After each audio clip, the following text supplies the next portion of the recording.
Welcome to Truth Uncompromised. I am your host, Rhonda. Join us every Thursday at 7 p.m. Eastern Time. Truth is peace. Truth is justice and freedom to love, live, and be.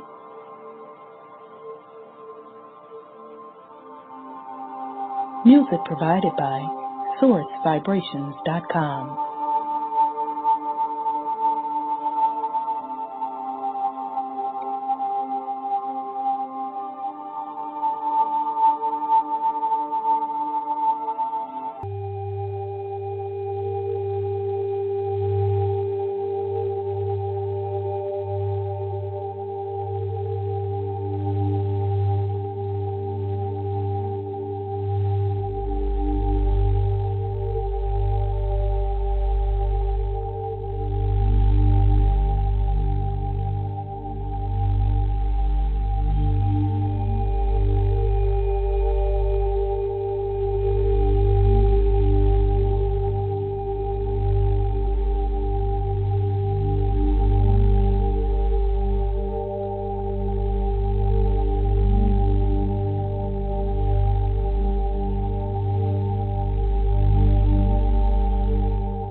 I am love.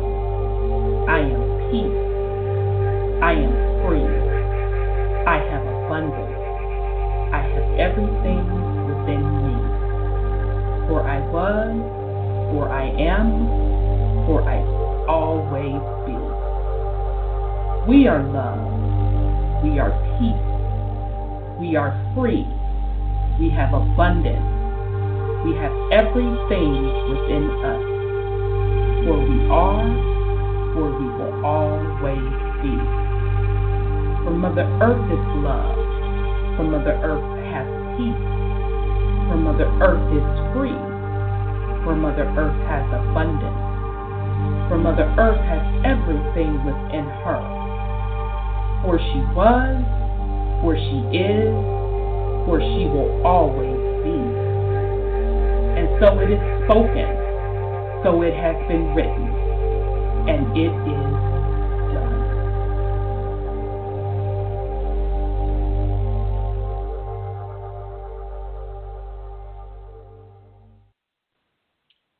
All right, family. Welcome to the Truth Uncompromised show. I am your host, Rhonda, and tonight is Thursday, October 11th, and we have a great show planned for you tonight. Tonight's show, actually, Brother Sean came up with the topic, what is ADRIP? And I'm really excited to discuss that with the family tonight. I also have a couple of items that's kind of also related on the Indingenous Americas path rather, as well as some updates on the Arctic. So with that said, let me bring on my co-host. Sis, if you're in the queue, press *1. I think I see you, but I just want to make sure. So I'm going to bring on my co-host, Brother Sean, and Sis Sandra. So let me bring on Brother Sean. Peace and love, brother. How are you? Peace and love, sis. I'm well. How about you? I'm doing well. Good to hear your voice. Likewise. All right. Let me bring in Sis Sandra. Peace and love, sis. How are you? Fine, thank you, sis and brother. How are you? I'm good. Peace and love. I'm good, sis. Peace and love. Peace and love. Good to hear your voice, sis. Okay. Yeah. All right, family. So, we'll start out with, go ahead on with the fuckery. I've been so busy this week, I really don't have one. I haven't, I guess, taken the time to sit it aside. It may come up later. So, I'll pass for now. So, have any go-ahead on with the fuckery for this week? Well, there's so much stuff going on this planet, and they got all these sinkholes coming up. They had that Kavanaugh fiasco, knowing full well that he's been appointed and not, Right. They were just wasting people's time. I don't understand how our people keep falling for that mess. Don't they know that man's already been chosen? So anyway, that's all I'm looking at. Is just they just keep on in the sinkholes, and like I said, what you said or somebody said that they buried our cities, and that stuff is opening up on them now because they don't have a solid foundation underneath them. So, like China had a sinkhole in a business district or something, and all them people fell in there, and they can't get them out. So that's what's happening. Our planet is really, really, really, really, really objecting to how things are going. So people need to be mindful and be safe. And I like the fact that our people are becoming in knowledge of who they are. I wore feathers in my hair. I wear my feathers. I sure do. Sis, I started wearing mine this week. That is really interesting. I'm walking with my head high and walking in, and people grinning at me. Yeah, that's really interesting. I'm sorry. Go ahead, sis. The older Albions are not happy. They look sour, and they looking, and they looking, and they looking. But the younger ones is, hi, how are you doing? So they're not really knowing the whole history, I guess, the younger ones are. But I've been wearing my feathers. I had some little ones, but when I went to that powwow, I got some that is like 12 inches long. Nice. And they attached to my hair. And so my hair is in braids, 2 braids on either side.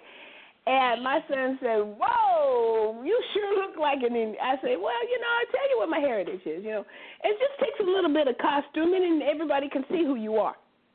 Absolutely. Just a little bit of this and a little bit of that. They know who you are when they look at you. So that's what I've been doing. I've been doing it now for about 3 months, and people take a double take when I walk by. Wow, they do. Nice. It's interesting because I was in the grocery store and I had forgot my clarified butter, so I came back in to get it, and this lady let me jump in line, and I so happened to be in the same line that I was in before, and the guy was like, "Oh, you're back." I said, Caucasian white guy. I said, "Yeah, I forgot this, and this is really what I came here for." And so he said, "Oh, wow." He looked at it. He said, and he looked at me. He said, "Is this some Indian thing?"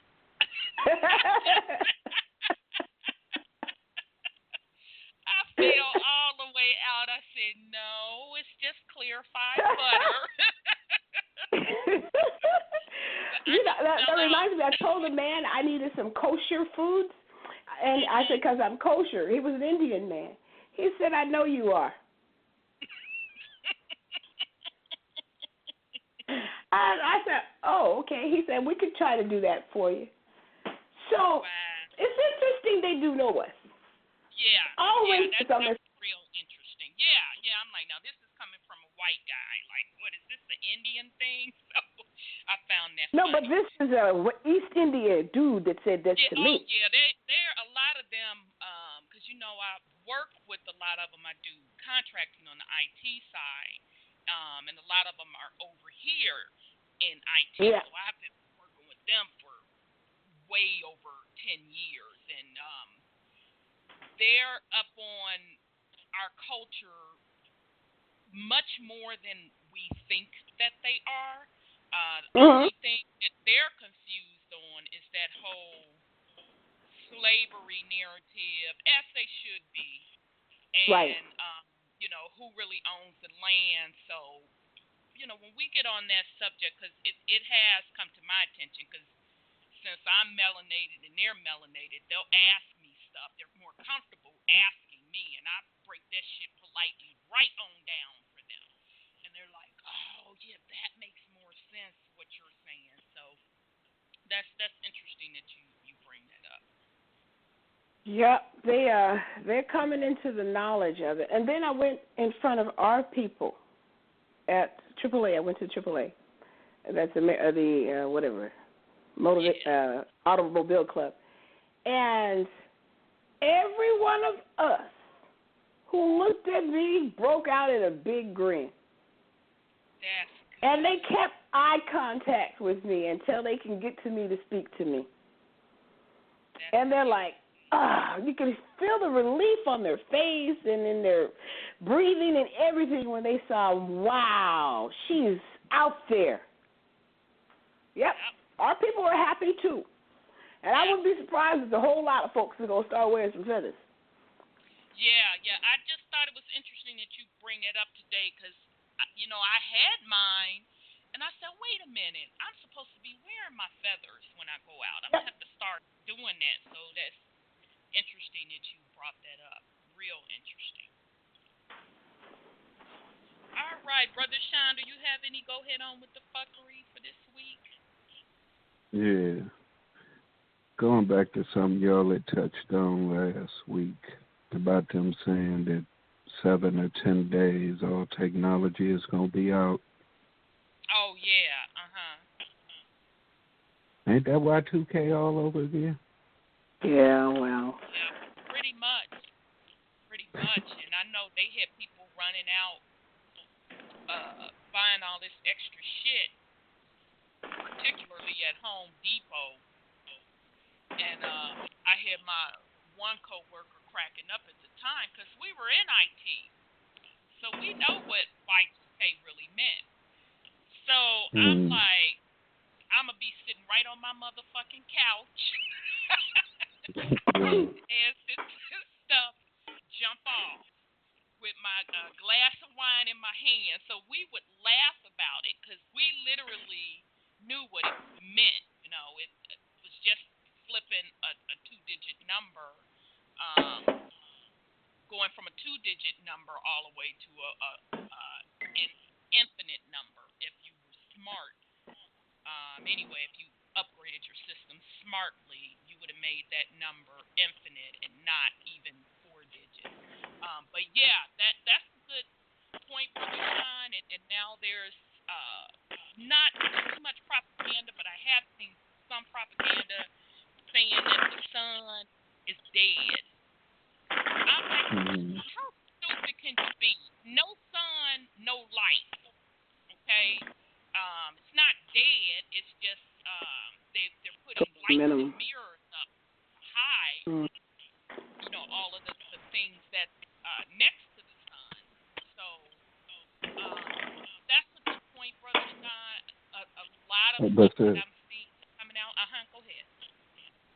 What I was getting to, though, was, do people honestly think that they would let this technology go out, considering it's what's keeping our chakras off balance? You think they would want to take that chance with people coming online and the masses? You mean that folks waking up, right? Right. Right. Then them growing broke, too, on top of it. Yeah, they've been broke, so. Yeah, but broker. Yeah, broker. Yeah. That's an interesting point. But, yeah, I think that whole idea about, technology is going to go out for a couple of days. And even if it does, my point is, so the fuck what? I'm still going to be sitting on my couch with my Yeah, don't matter. Who gives a damn? That's the time to go within. Yeah, without really all the distractions. It really, really is. So, I mean, only thing it'll impact for me, I won't be on the internet, but shit, I could talk to people on the spirit realm. So I just catch up with who I want to catch up with on the spirit realm. Shit. But yeah, that's hey, that's a good point. take our flats off our bicycles and ride bicycles and go visit. We get back to the way it used to be. Absolutely. So we won't be riding either because our cars won't work with the technology going because it's all hooked up together. Right. But very good point, Brother Sean. Very, very, very good point. Okay, family. We're going to get into the follow-up items, specifically Africa. We keep talking about that, and I just let the family know to just pay attention on what's going over there, because number one, we talked about the whole China investing and shit. I'm not even going to use the word investing because that is not the correct word to use. They are not investing, because when you give somebody a loan that they have to pay back, that's what it is. That's not investing. So they're pulling the same old bankers tips or tricks, rather, world bankers tricks that they always play. So in other words, I'm going to loan you fiat in exchange for your natural resources. So in the case of default, I am going to want the natural resources within Mama Earth, the ports, etc. Now, mind you, I found this out in China to show you how these motherfuckers think that they slick and they slide. And this is why Mama is doing the necessary cleanup that she needs to do to purge people from where they don't need to. And if you don't want to be in harmony with the planet, period, your ass is going to be gone. Okay? So China has been sending their folks over to Africa on these supposed infrastructure rebuilding projects, and a lot of the Africans are complaining that they're not able to get the choice jobs. They're putting the Chinese in those jobs, and we're still seeing some of the same behavior that colonizers do. One of the behaviors on the slide is marrying the women, so the men marrying the women, and that's all about marrying into wealth for the land, because remember, the wealth is always in the land and the people. None of that other shit really matters. So we also seeing them do all of these tricks of the trade. But the good thing about it, Africa is not as asleep as we think that they are. There are quite a few people that are up on it and calling it out. So, and we talked about this a couple of weeks, we've been saying this now, that all particular continents or landmass need to clean up their own shit. So meaning Africa needs to clean up their shit. They got a huge thing that they need to do to stop the colonization on their own land, make sure that their own people are the ones that are the owners and caretakers of the land, and to kick out the corrupt leaders. Okay, so I saw something where one of the African nations, and this was quite old. Let me see, where is it at? This was an old article. I was surprised that it was this old. Damn it, where is it at? I might have to talk through it, y'all, if I can't find it. But anyhow, this article was talking about that this particular African nation is giving back the land to their people. I think they used the term expatriate, something like that, expatriate. And it's just so happened, and Brother Black posted this on his page. Oh, here it is. Nambia. It's the first doggone link. Okay, this is Nambia. Now, this article, I thought I saw 2013 on this article. It's off of a website, world.net. And it's saying, Reuters reported that Nambian President Haig Gaingalob is calling for a constitutional change that would allow the country's government to expropriate land in order to redistribute it to the black population. The willing buyer, willing seller principle has not delivered results. Careful consideration should be given to expatriation. Gaingalob said at the opening of the Second National Land Conference in the capital, Windhoek.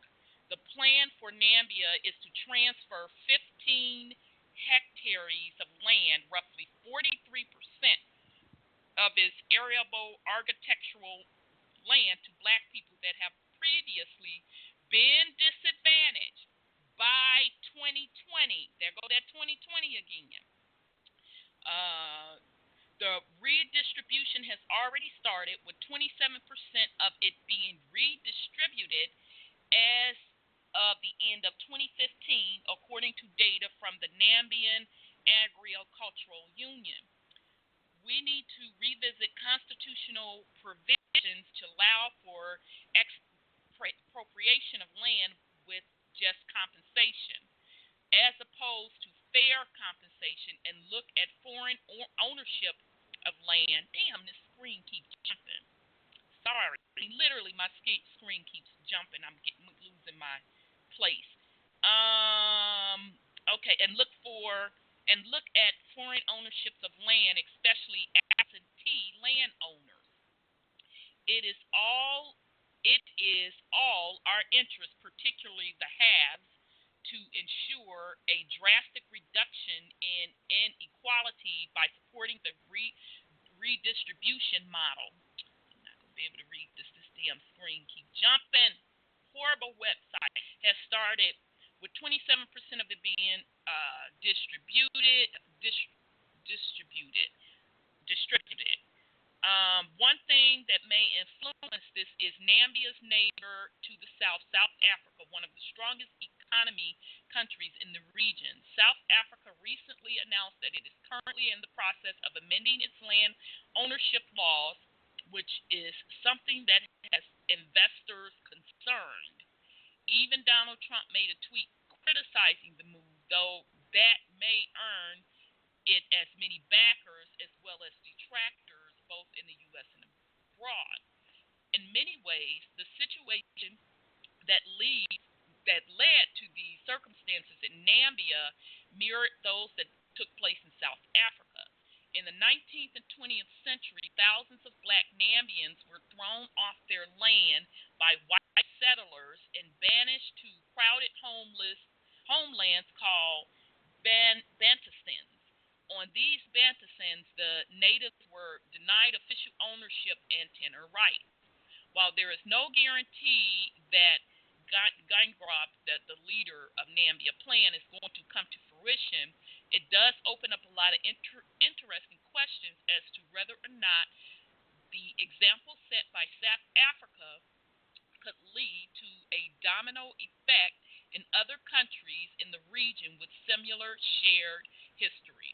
Okay, so this is off of the website. They took this article from Reuters, but this website is yourblackworldnews.net, and it's called Nambia President Calls for Land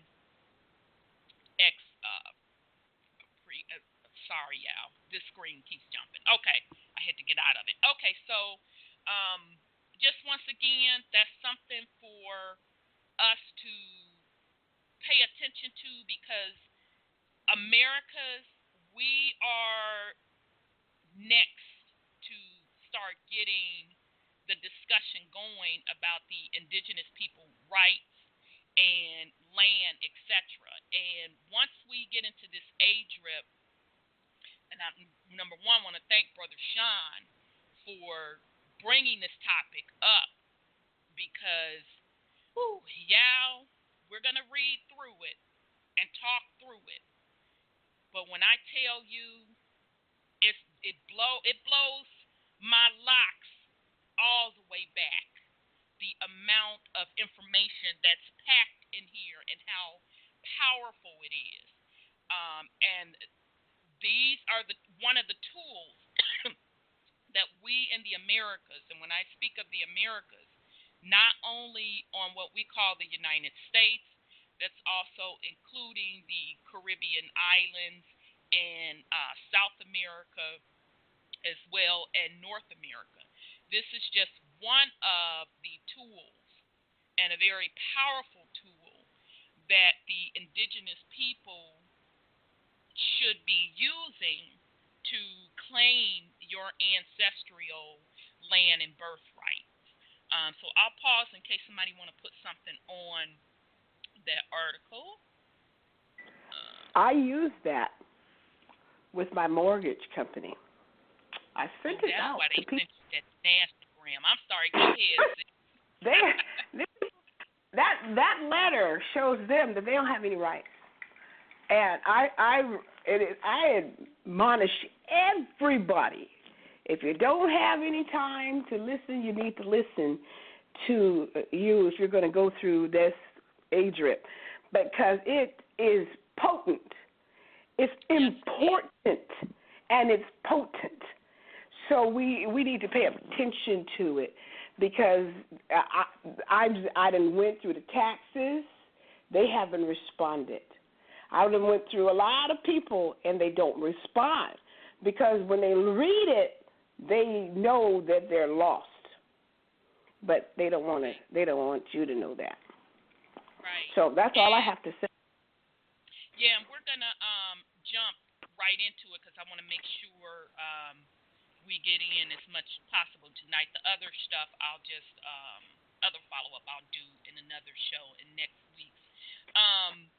But if you pay attention to the quote Native Americans, they're really worried about the 2020 census. And recently I saw someone post on Facebook, some melanated groups are suing suing the federal government for taking away their tribal recognition. And shit, y'all, I forgot the tribe. Please forgive me. And they talked about how their family was even on a doll's rolls, and got kicked off based on that one drop of black blood rule. Okay, which I found really, really interesting. I mean, they had lawyer in hand and everything, and one of the governors backing them up, et cetera, et cetera.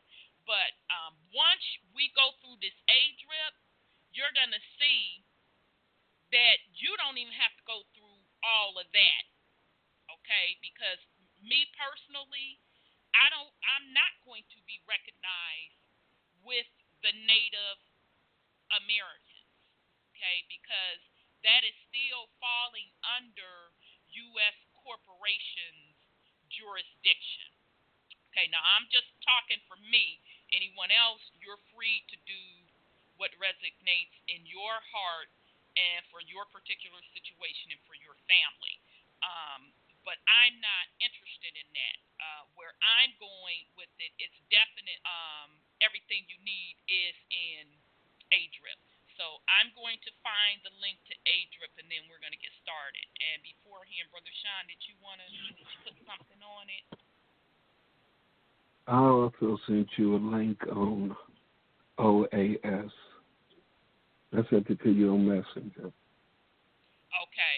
All right, let me get ADRIP up. Because they play a prominent role in the creation of ADRIP. Yeah, and I think I saw that OAS before. So it's very important to know exactly what that organization is. Yes, I see that. So you want to start with OAS? Yeah, I have read this. You want to start with OAS, or you want to start with ADRIP? Start with the OAS, because it's going to get off into them at the top of that anyway. Yeah, because I saw this somewhere and had put it in there.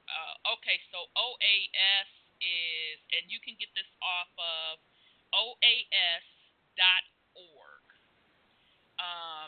OAS, More Rights for More People, Who We Are. The Organization of American States is the world's oldest regional organization, dating back to the first International Conference of American States held in Washington, D.C. from October 1889 to April 1890. That meeting approved the establishment of the International Union of American Republics, and the stage was set for the weaving of a web of provisions and institutions that came to be known as the Inter-American System, the oldest international institution system. The OAS came into being in 1948 with the signing in Bogota. Bogota. I should know that many gangsters that came out of Bogota, Colombia. You know what I'm talking about, Sean. Bogota, Colombia, of the charter of the OAS, which entered into force in December 1951. It was subsequently amended by the Protocol of Buenos Aires, signed in 1967, which entered into force in February 1970 by the Protocol of Cartagena de Indias, signed in 1985, which entered into force in November 1988 by the Protocol of Managua, signed in 1993, which entered into force in January 1996, and by the Protocol of Washington, signed in 1992, which entered into force in September 1997.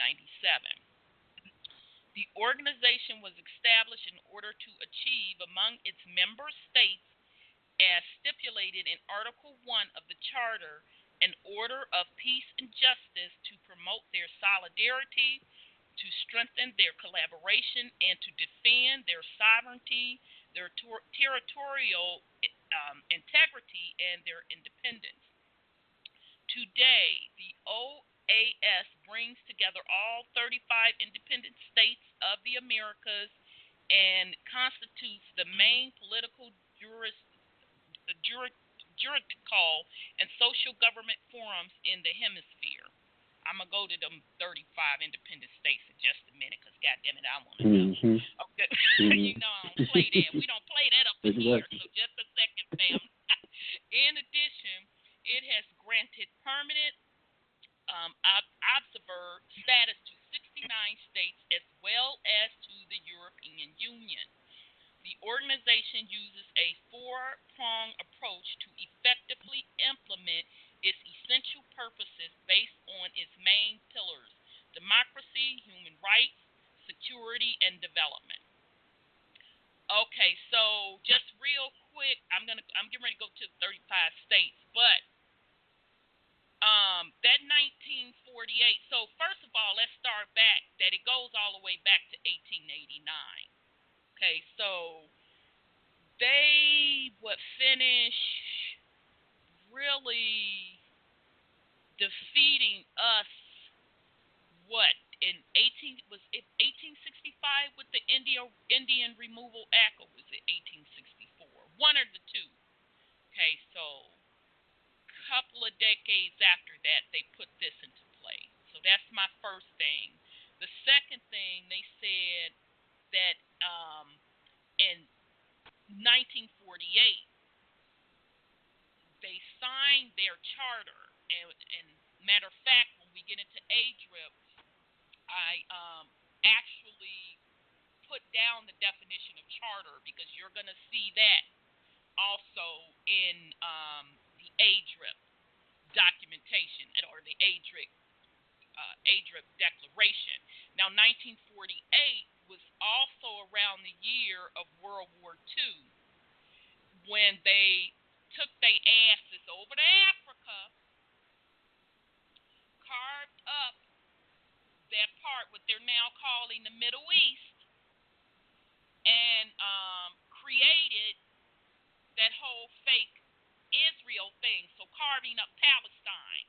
So that's interesting. Okay, so let's go to these 35 states. This is the 35 states that OAS is made up of. These are the member states.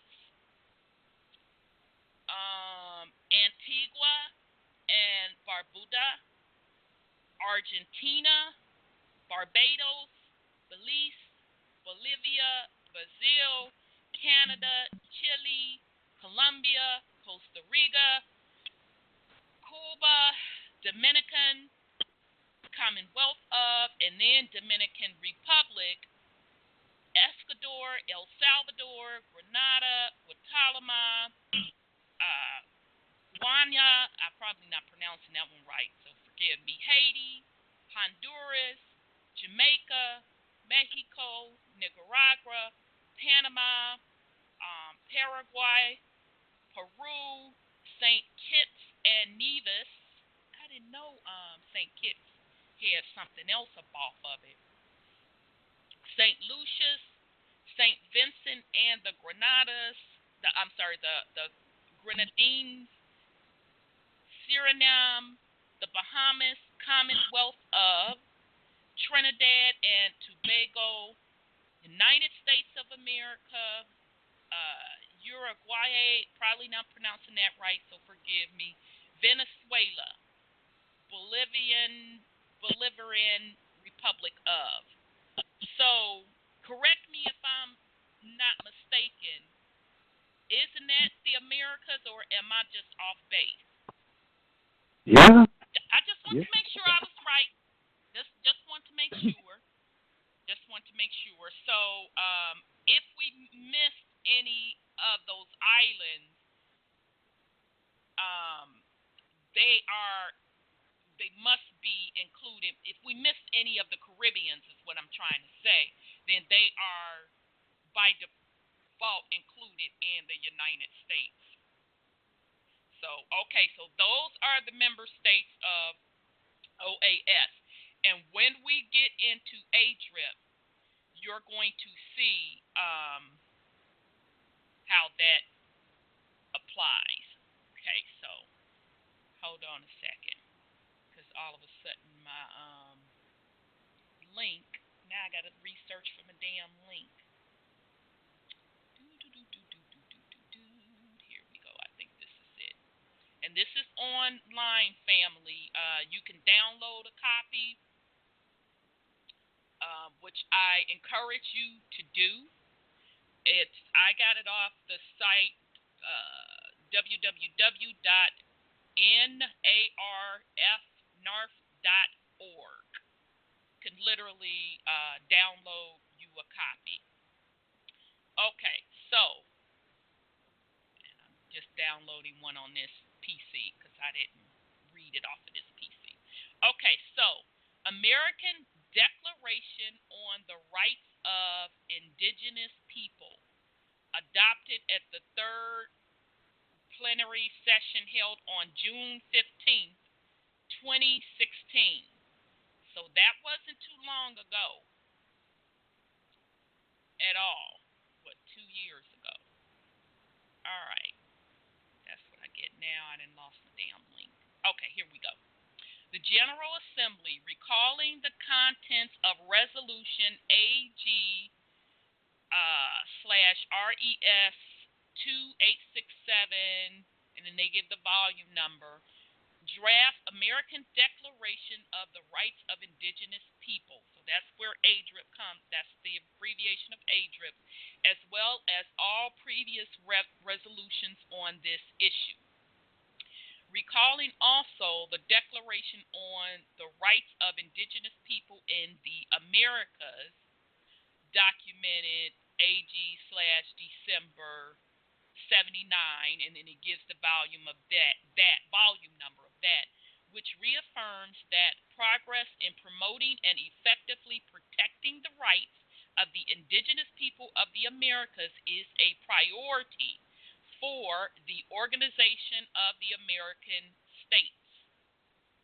Okay, so we We know what the member states are because we just read it off of that OAS document, okay?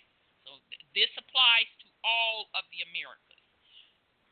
Okay, recognizing the valuable support provided by the member states, okay, we just talked about the member states, observer states, the organs, agencies, and entities of the Organization of American States for the process within the working group to prepare the draft American Declaration on the Rights of Indigenous People.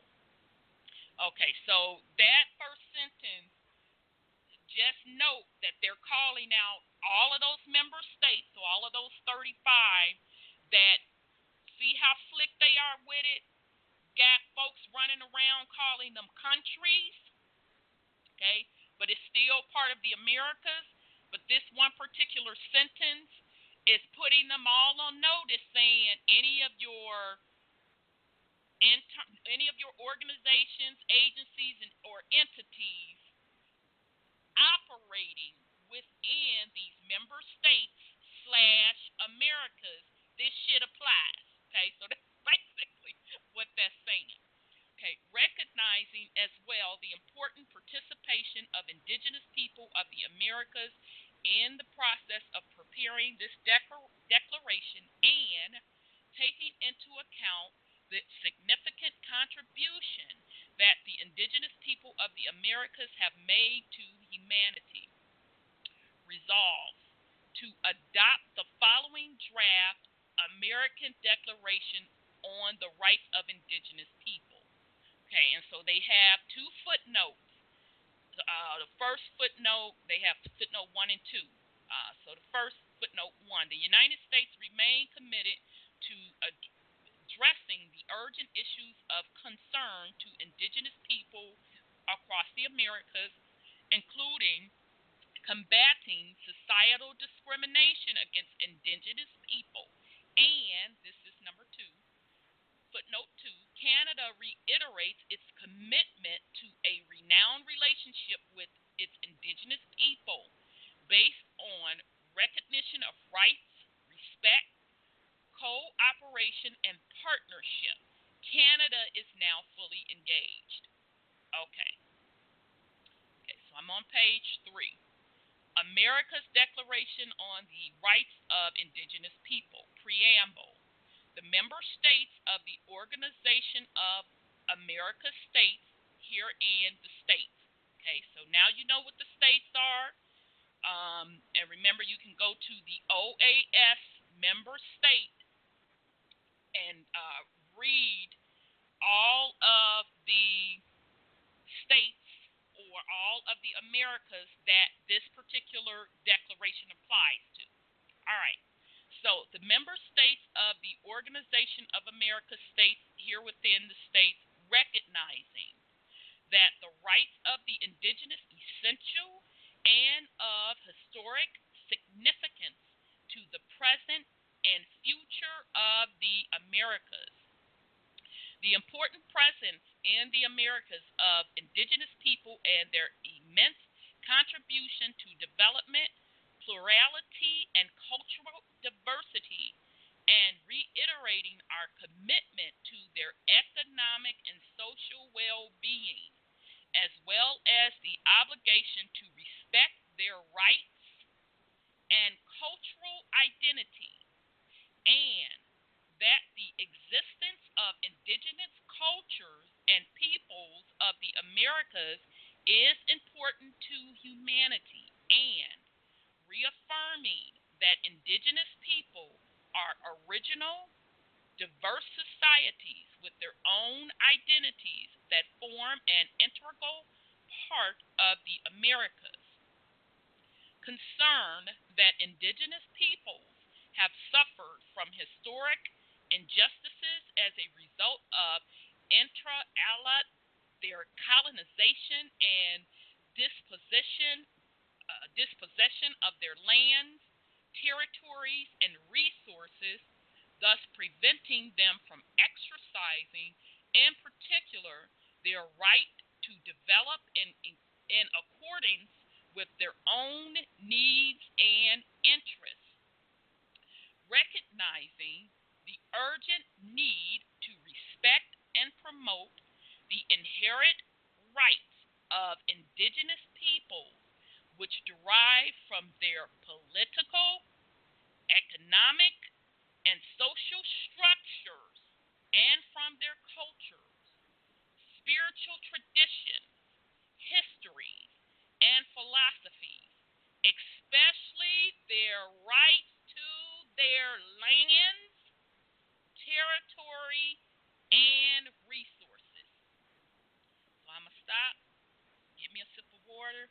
In case somebody want to put something on there, Brother Sean, Sis Sandra, family callers, press star 1 to get in the queue. Excuse me, y'all.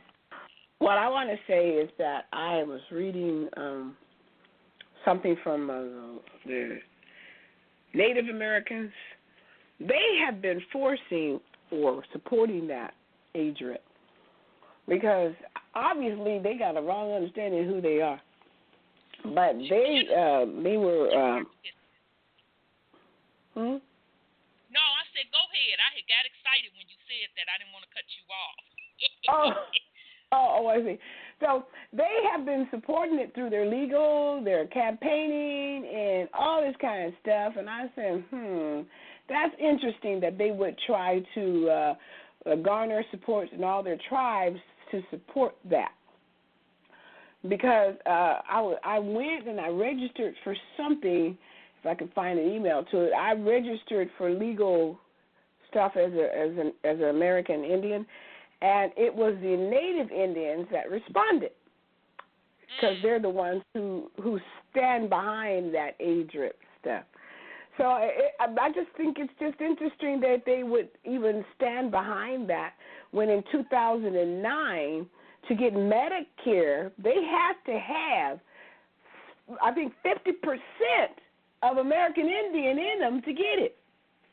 Right. So they should understand what that means, American Indian versus Native American Indian.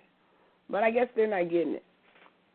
Yeah, because I'm glad that you brought that up, because I was going to bring that up, that really, if you are indeed indigenous to this land versus being up under a contract or a jurisdiction, those are two separate things. And that's what a lot of these Native American tribes, and most of them that are receiving the benefits and that have cut a deal with the U.S. court, is going to find out pretty quickly. Because if you're indigenous to the land, then this stands as it may.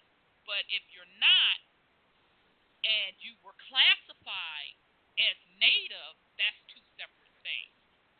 And they're soon going to learn that real quick. And Trump card being who he is, playing both sides of the house, like I've always said, he's been testing these boundaries with the Native Americans and taking away those benefits, etc. Okay. Right. So again, I just make sure that we understand that just in a couple of sentences, it says that it is important that indigenous people and have a right to,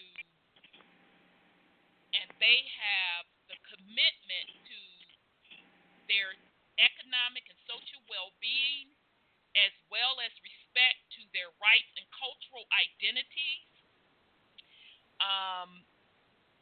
And then it goes down and says that recognizing the urgent need to respect and promote the inherent rights of indigenous people, which derive from their political is the key wording. The U.S. Corp's political.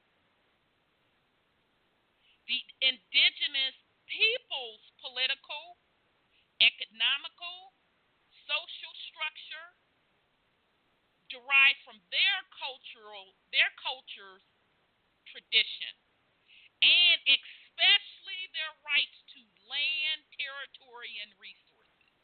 Okay, so that's powerful out the gate. So here we go. Recognizing further that respect for indigenous knowledge, cultures and traditional practices contribute to sustainable and equitable development and proper management of the environment. That says a mouthful. So as indigenous to this land, the pollution of the land is not supposed to be going on. Indigenous people stacked up in projects, living in motherfucking ghettos, it's not supposed to be going on. Okay, so let me go on.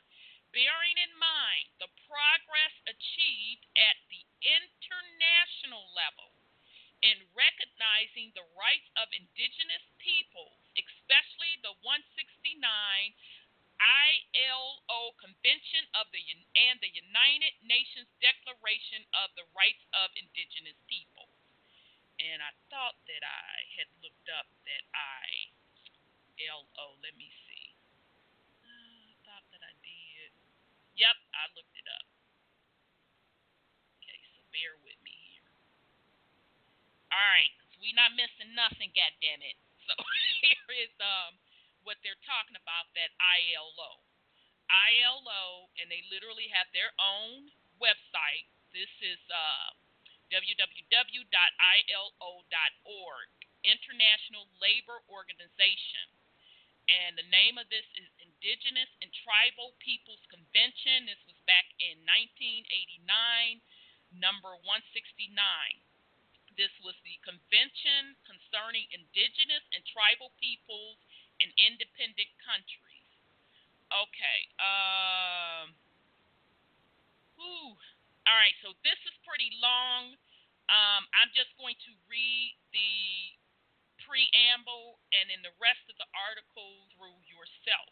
Okay, so the General Conference of the International Labor Organization, having been convened at Geneva by the governing body of the International Labor Office and having met in its 76th session on June 7th, 1989, and noting the international standards contained in the Indigenous and Tribal Populations Convention and Recommendation 1957, and recalling the terms of the Universal Declaration of Human Rights. So that's that UNDRIP, the International Covenant on Economic, Social, and Cultural Rights, the International Covenant on Civil and Political Rights, and the many international instruments on the prevention of discrimination, and considering that the developments which have taken place in international law since 1957, as well as developments in the situations of indigenous and tribal peoples in all regions of the world, have made it appropriate to adopt new international standards on the subject with a view to removing the assimilationist orientation of the earlier standards. Okay, so in other words, they had to come back to the table and revamp their bullshit. Previously, it was for the indigenous people to assimilate under the colonization rule. Okay, so that's what that was all about, that particular sentence. Recognizing the aspiration of these people to exercise control over their own institutions, ways of life, and economic development, and to maintain and develop their identities, languages, and religions within the framework of the states in which they live, and noting that in many parts of the world, these people are unable to enjoy their fundamental human rights on the same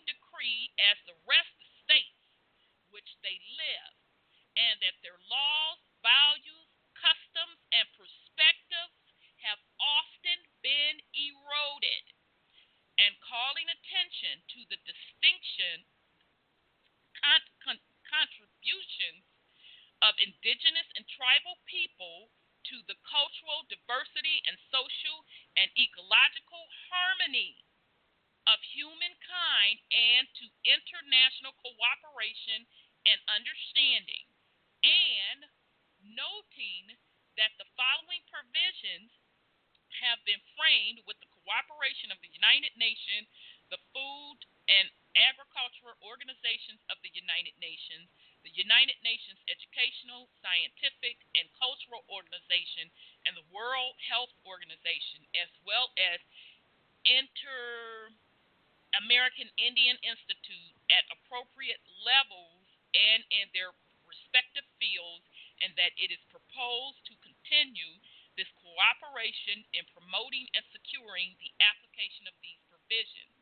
And having decided upon the adoption of certain proposal with regard to the partial revision of the Indigenous and Tribal Population Convention of 1957, and they're referencing number 107, which is the fourth item on the agenda of the session, and having determined that these proposals shall take form of the International Convention revising the Indigenous and Tribal Population Convention of 1957, adopts the 27th day of June of the year 1989,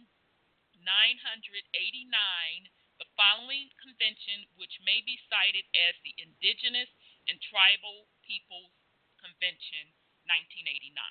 Okay, so again, you can read the rest. They have how many articles in here? Oh, I might want to read this. I might have to come back. Did you read this, Sean?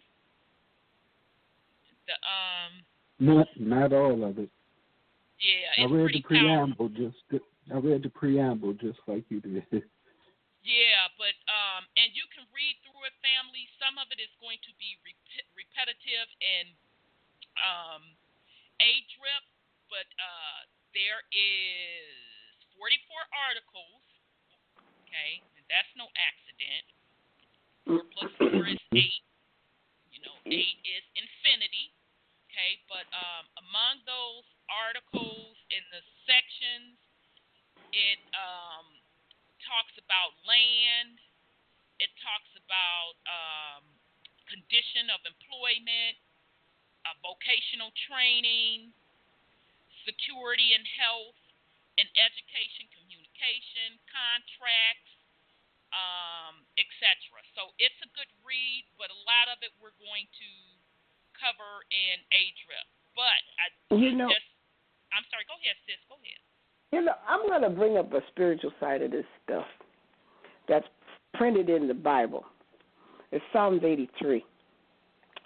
Now, Psalms 83 said that they came together and they made a covenant among themselves to take us down. And they used the word, so the name of Israel will be remembered no more. The Butler, Horace Butler's book, tells you that same drama about how they got over here to the Americas, which is really God's people, you know, the Most High's people, whatever you want to call them. That's your thing. But this is his land, and he's established us here on this land. And they all went into contract, the Moors, Moabites, all of them, with the Europeans to take us down. The French, the Russians, the Germans, the United States, the Dutch, the Spanish, all of them.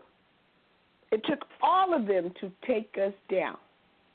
Not just a few of them, but all of them. They had to attack the northern half of us, according to Horace Butler, and then they got the Central South America part of us once they came in against us.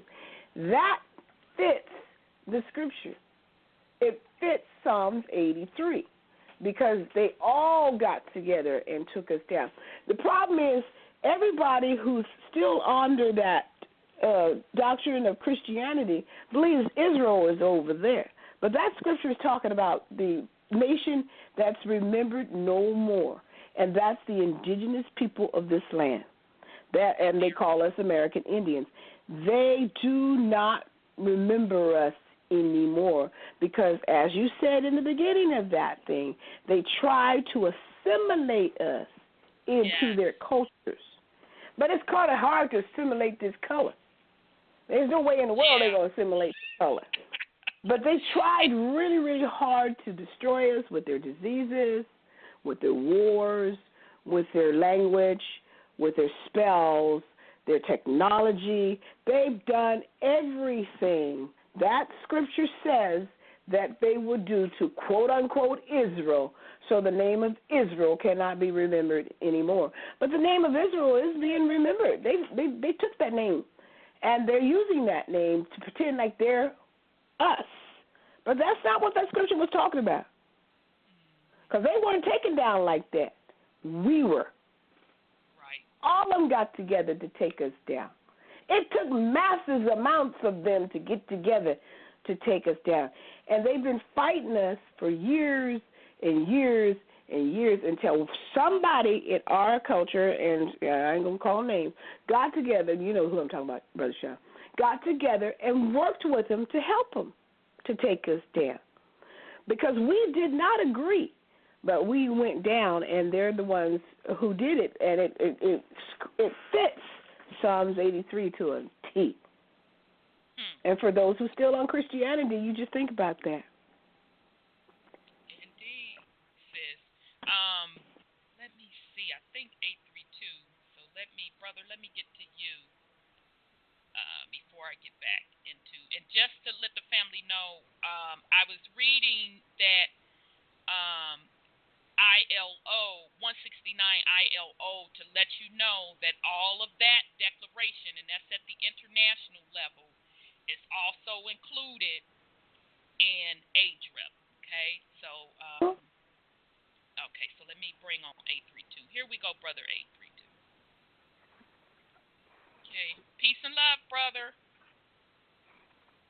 Rhonda, Sandra, my sisters from other misters. Feathers up, niggas down. Sean, my brother from another mother.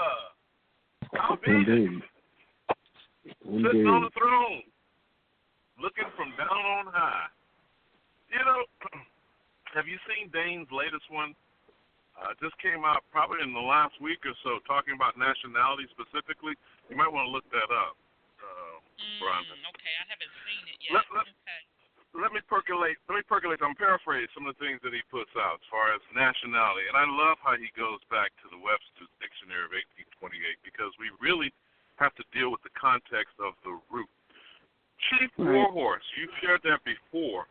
And Sandra, you were knocking it all up and down, outfield, left field, center field, right field, wall, since we're in the run-up to the World Series. Amazing how the white man always thinks he's the center of the world, right? You don't have to compete against anyone else. He competes against himself and then declare himself the master of the universe. However, what he says in the definition of nationality, and I'd like to put it in a context that I've been percolating on the past couple of days. The simplest way of defining it is a national is a person owing permanent allegiance to a state. And I'd like us to contemplate that simple definition in what I'm going to share with you tonight. This is my 2 cents. You know, this is my story. I'm sticking with it. As we go, and I think they call the process an authenticated birth certificate. And as we acquire these things, an infant cannot declare allegiance to the state of their birth, can they? Nope. In addition, the mother and the father are coerced to commit a fraud when we're talking about these birth certificates. Now, put that aside for a second. We'll get back to that eventually in our discussion. But no matter how old you are, how long you've walked the face of this earth, only you can do this. Because even your parents are not you. They are only half of you. Only you can declare. And here's the reason why I'm bringing this up. You just talked about UnCONPromeyezed. That was the United Nations Declaration of Rights for Indigenous People that you were referencing, right? There's another document you want to put side by side with that that's in Dane's documentary is the Universal Declaration of Human Rights. And I'm paraphrasing now what this declaration says, that every human being has a right to a nationality. Right. And I will put that in parentheses, including humanity. Okay? But there is a definition of nationality we need to consider, as I will propose.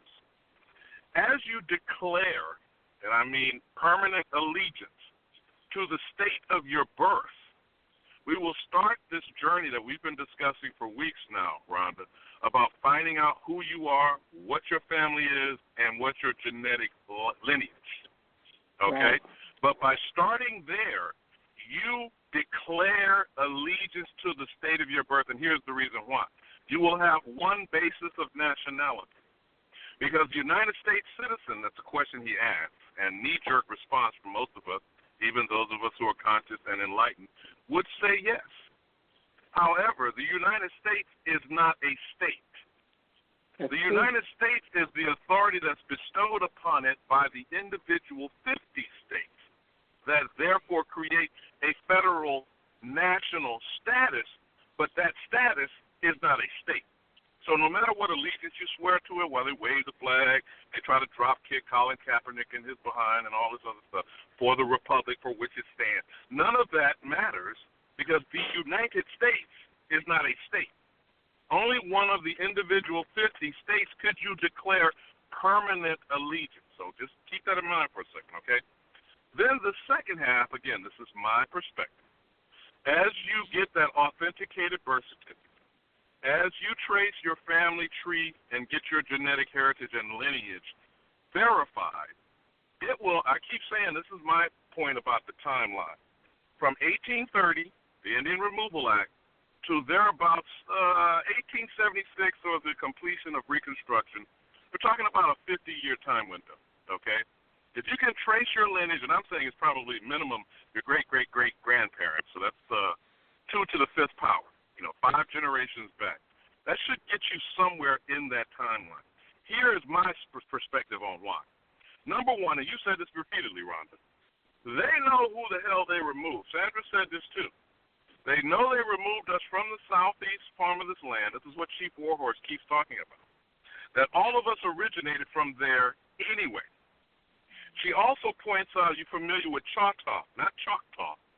Choctaw, Chahhta. Her grandfather told her, we owned all that the eye cannot even see.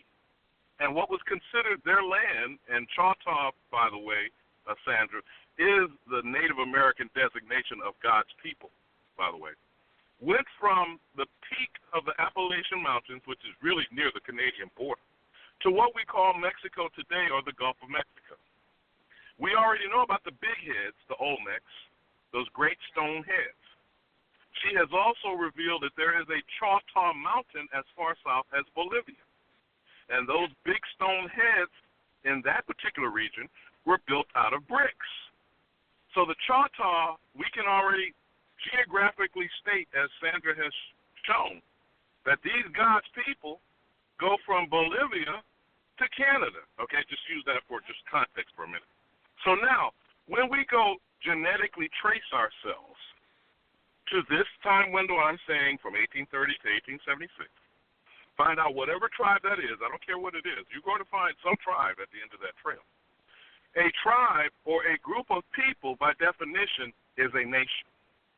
Not a geographic boundary, not some lines drawn down on a piece of paper. We already know these boundaries are going to be pre-Columbian, correct? So that means before 1492, when you get yourself reached back into any one of those tribal groups, that lineage, genetic markers, DNA, whatever family tree that you get documented to that tribe, that is a declaration of nationality by birthright. Are you following my sister? I'm not saying I have the answer. I am. Just make an observation. Yep. So you declare your allegiance, your permanent allegiance to the state of your birth, which, by the way, is going to be revealed to be the land of some Native American, or excuse me, to be more accurate, some American Indian not taxed and this is the last log I want to throw on the fire, Rhonda. In the Constitution, that is one of only two populations that are identifiably described. The first false premise is that the citizen of the United States is white, male, free, over 21, and landowning, correct? The only other population identifiable in the Constitution is Indians not taxed. So you know that cuts the legs out of the $5 corrupt, lying fraud, Mongoloid, Caucasoid amalgamation. So when we do these two tracks of journeys and searches of what I'm describing, we should find ourselves solidly placed within a tribal group of Indians not taxed, with our permanent allegiance to the state of our birth. Any one of the 50, I prefer to think the lower 48, because Alaska and Hawaii is going to find itself in a different designation. They're kind of similar to the Republic of Texas because they were actual independent nations that were then co-opted in this United States corporation. But you get the point that I'm making. So when we pursue this course, and that's why I'm very excited about this latest documentary by Dave, when we pursue this course and we consider, again, this is my spin, this is my 2 cents to put on the pot, that we find our allegiance through our birthright and the state of our birth. That is a declaration. We find our genetic markers, DNA, family history, back to one of our tribe of indigenous autochthonous Indian nations, neither of which can be arbitrarily denied by these European Caucasoid demons and the United States corporation. And I'll wrap up with this, my sister. If we go and keep feeding this lie about Kunta Kinte and this African version of what our supposed story is, even in the context of that ignorance, since you cannot be arbitrarily denied your nationality equals your humanity, in our experience, chattel slavery in North America that made it unique in the peculiar institution was the first time ever that a slave status was placed on the womb of the indigenous female population to this land. And that is a direct violation to the Universal Declaration of Human Rights. They have not only deprived us of that for centuries, by the way, they continue to act in arrogance that we are some form of property to them. So I know I've said a lot here tonight, but I'm going to wrap up as I always do at the base of the original Negroid, Africoid, indigenous, autochthonous female version of the Statue of Liberty, where the time is up for your tired, poor, huddled masses yearning to breathe free, because the fire is going, the charcoal's getting hot, and the barbecue is fixing, because you ain't got to go home, but you got to get the hell up out of here. And I yield. Indeed, brother. Thank you so much for your input. It's interesting that I'm glad he brought up the Choctaw Nation, which part of my heritage is that as well. I was just before we came on air, I was looking at the city in Ohio. I'm like, where's this city located? So I pull up Google Maps, and I just feel all the way out, because in Ohio they had a river named Choctaw, and I just feel all the way out. I'm like, they fucking keep telling on themselves. It's right here. It's right here. So I just fell all the way out. And then they also had one of the Indian tribes from South Carolina. They had named Catawba, something after them as well. So thank you for that, brother. Very, very good job. I want to bring up something my son told me. You know, on the back of your Social Security card, there's a red number. Yes, ma'am. And you could look up that number, and my son said that all of us is in Cleveland. And I said, we are? He said, yeah. You know why we're in Cleveland? You know, wonder what he's referring to? Yeah, your Federal Reserve routing number. The Federal Reserve routing number, but it's all in Cleveland. Why? Because they have the Cleveland Indians. So all of us is coded for Cleveland because we're all Indians. Yeah, and not everybody is in Cleveland. No, not everybody, but that's what he was saying. But that's an interesting take on it. Yeah. Sorry, go ahead, Brother Sean.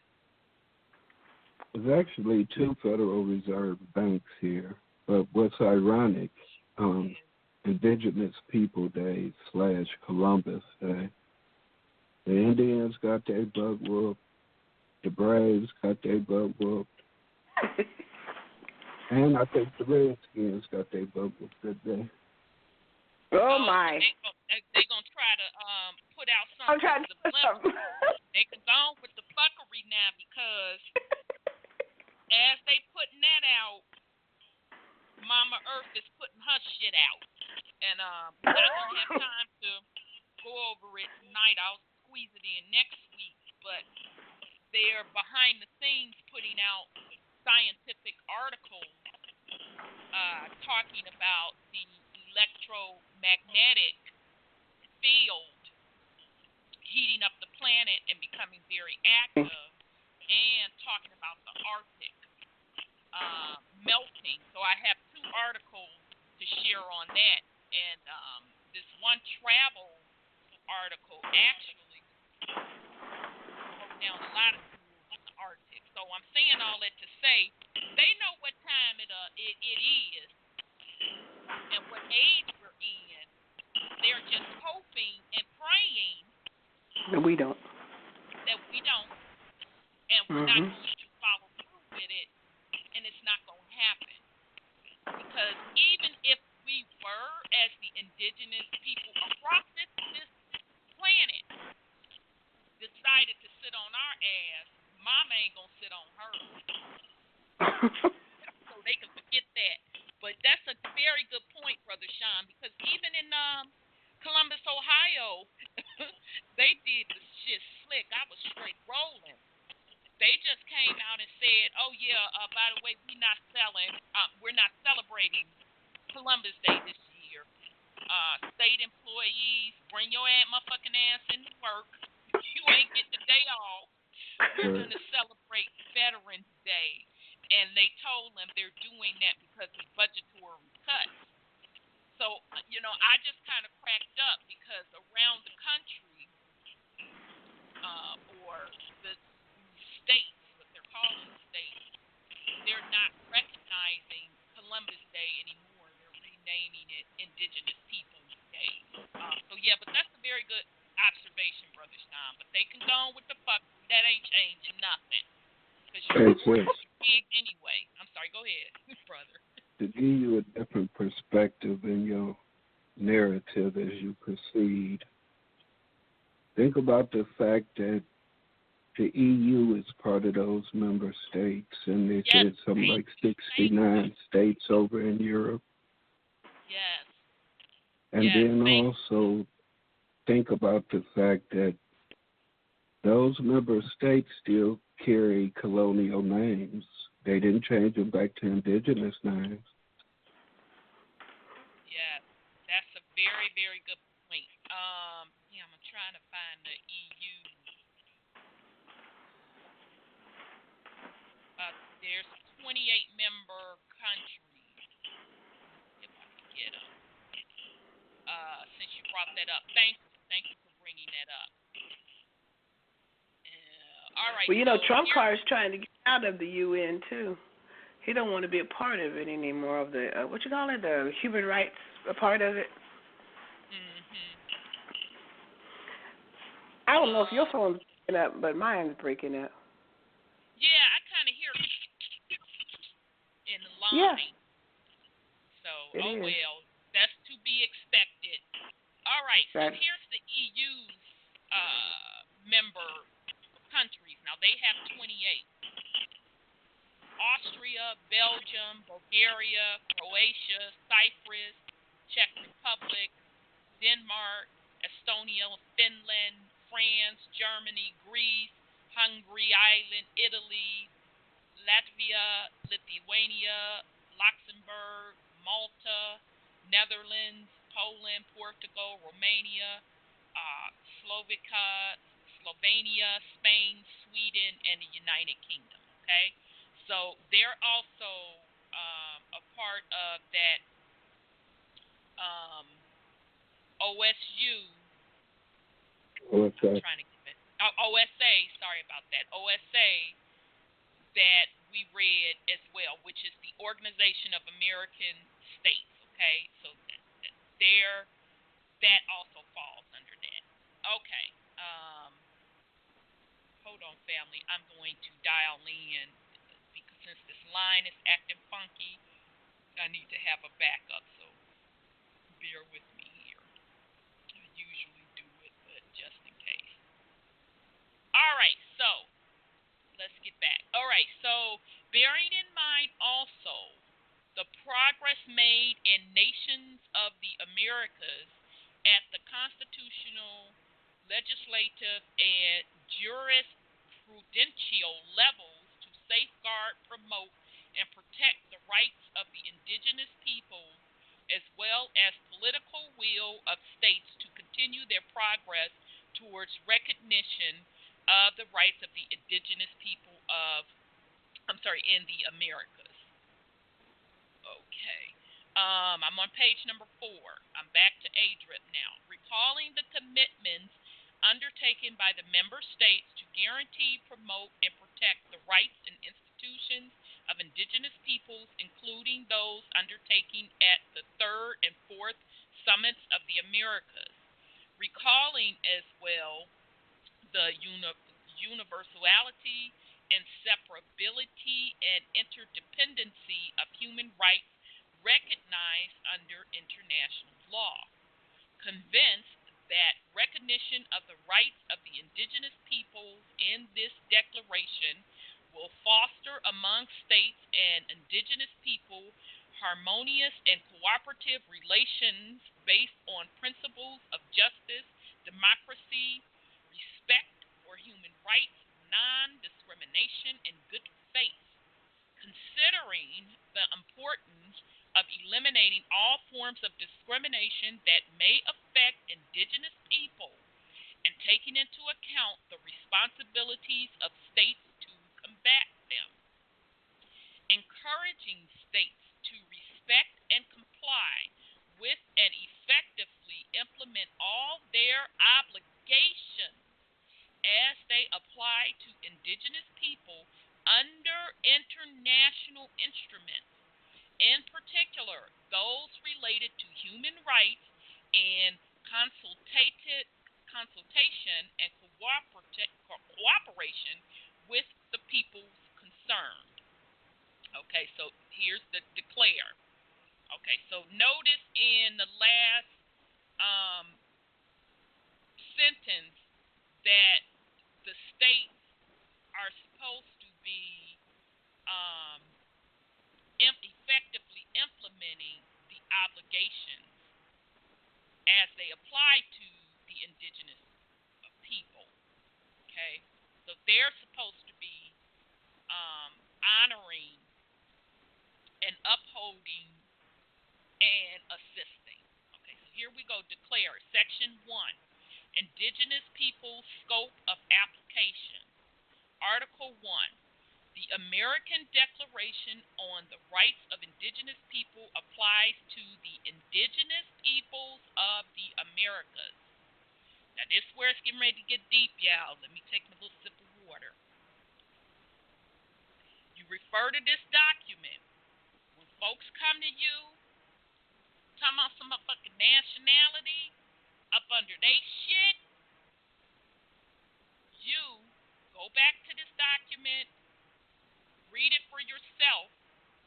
This is how you're going to get what is rightfully yours. Okay. This is Article 1. Number 2. Self-identification as indigenous people will be a fundamental criteria for determining to whom this declaration applies. The states shall respect the right to such self-identification as indigenous individually or collectively, in keeping with the practices and institutions of each indigenous people. So I'm going to pause. In case sis or Brother Sean, you want to put something on it. Family callers, press star 1 to get in the queue. You want to put something on it? Yep. Go ahead, Brother Sean. All right, what we're looking at is self-identification as indigenous peoples will be a fundamental criteria for determining to whom this declaration applies. Yep. Did y'all hear that? Fundamental. Yep. So I'm going to read it again. This is Article 1, Section 2, or number 2. Article 1, number 2. Self-identification as indigenous people will be a fundamental criteria determining to whom this declaration applies. The states shall respect the rights to such self-identification as indigenous, individually or collectively, in keeping with practices and institutions of each indigenous people. Okay? So, first of all, you got to start by claiming who you are, your goddamn self. Not brother so-and-so, this, that, and the third, ABC 1, 2, 3. You have to self-identify yourself first. And you can keep it that way with self-identification of you being indigenous to this land, to the Americas. Now, if you choose to identify collectively with other groups in the Americas, you can so do so, okay? So that should be crystal clear with all of this nationalizing under somebody else. It's motherfucking bullshit. Now, if you want to do it, that's on you, but telling you, go to ADRIP, it's written in plain black and white. All right, Article 2. The states recognize and respect the multicultural and multilingual character of the indigenous people who are an integral part of society. Article 3. Indigenous people have the right to self-determination.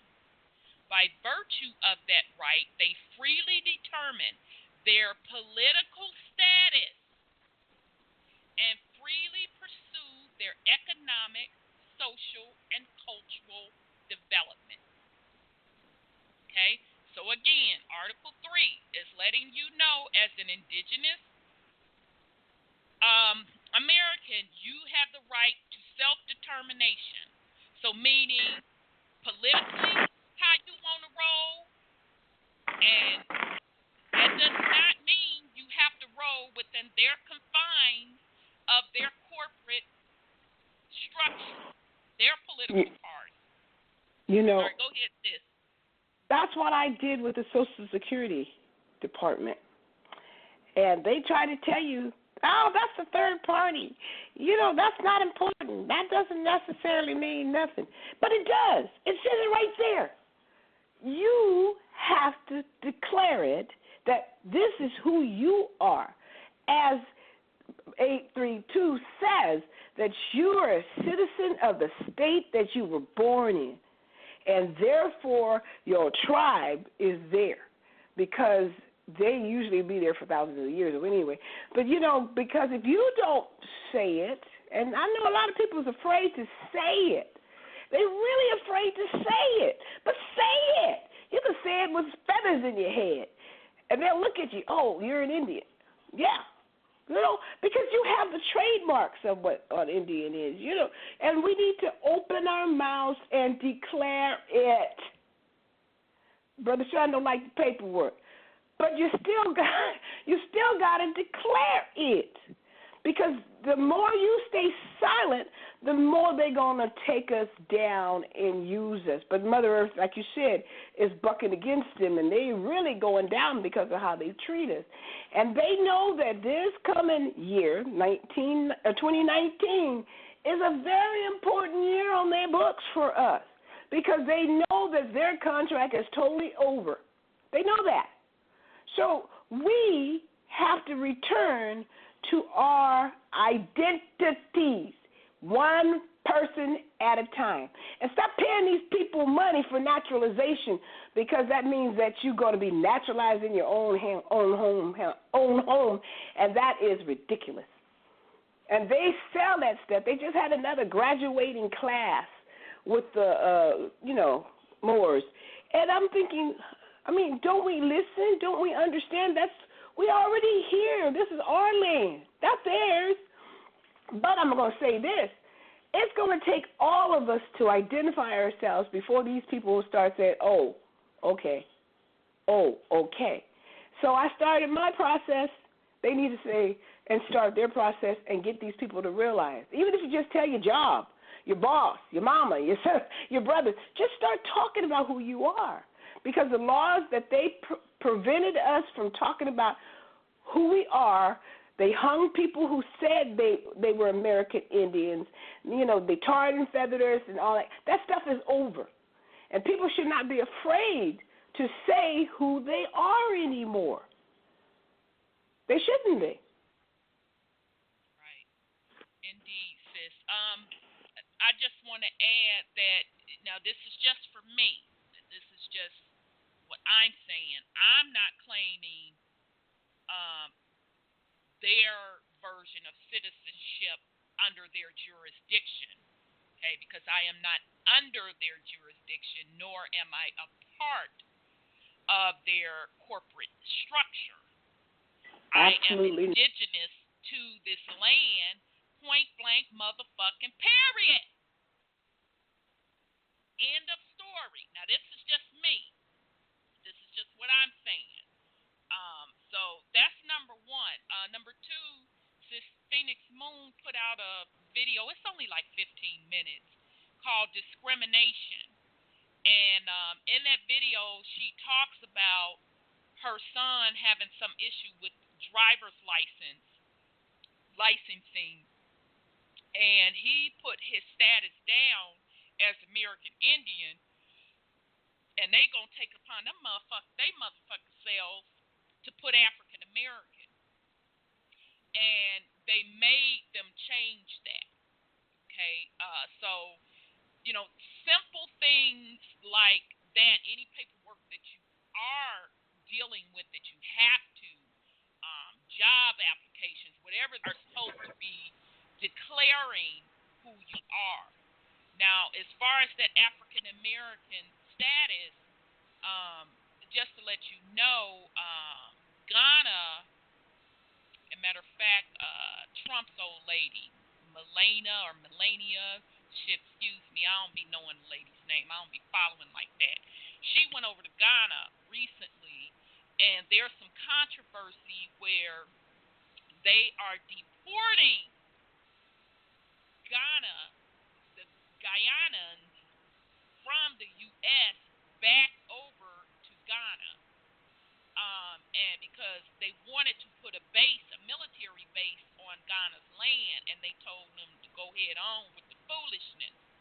So Ghana feels that they are deporting some of their folks. I think they said like 1,000 folks from the U.S. back over to Ghana. So I'm saying all that to say,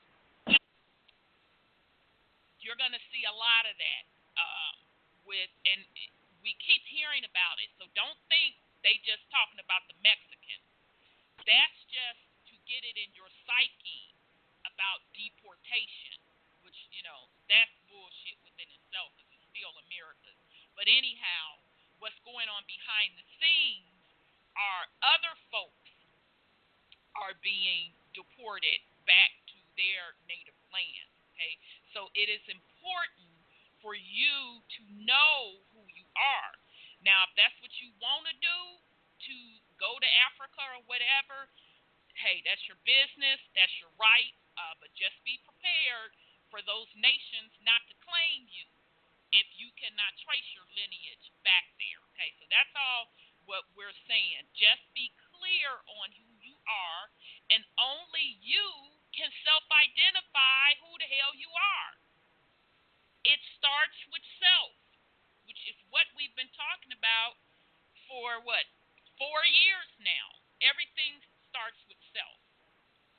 Okay, so Article 4, nothing in this declaration may be interrupted as implying for any state, people, or group or persons any right to engage in any activity or to perform any act contrary to the Charter of the Organization of American States, that's that OAS we read, and the Charter of the United Nations, or construed as authorizing or encouraging any action which would dismember or impair totally or in part the territorial integrity or political unity of sovereign and independent states.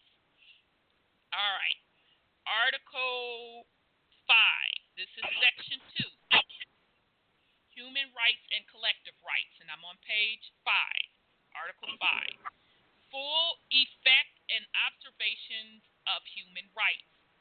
Indigenous peoples and persons have the right to the full enjoyment of all human rights and fundamental freedoms as recognized in the Charter of the United Nations, the Charter of the Organization of American States, and international human rights law. Now I'm going to pause, drink some water, before I put my 2 cents on that one. Hey, sis. Uh-huh. First of all, people got to remember they're just naming rights that we rightfully have already. Yes. They're just talking about existing rights. It's nothing that they're granting us. Exactly. And also you have to look at the fact that these states keep separating themselves from the indigenous people as separate entities.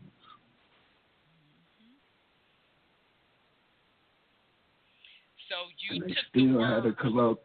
They still had a colonial names. They linked with Europe. But we'll continue. And you were actually right on the wavelength that where I was going with that.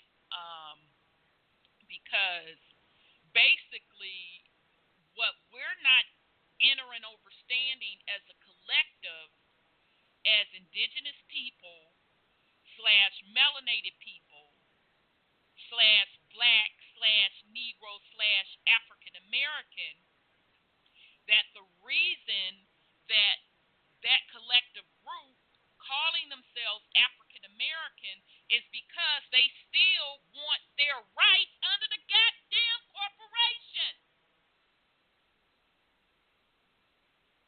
And that was never a part of you. That was never a part of the indigenous people. This is yours inherently by birthright. So you are trying to force integration into their own shit. That constitutional shit don't apply to you. And that's why they do what they want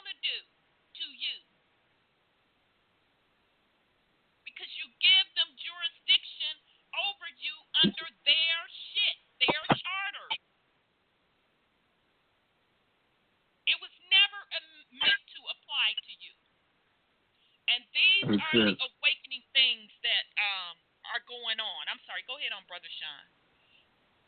And just to go back over Article 5, Indigenous peoples and persons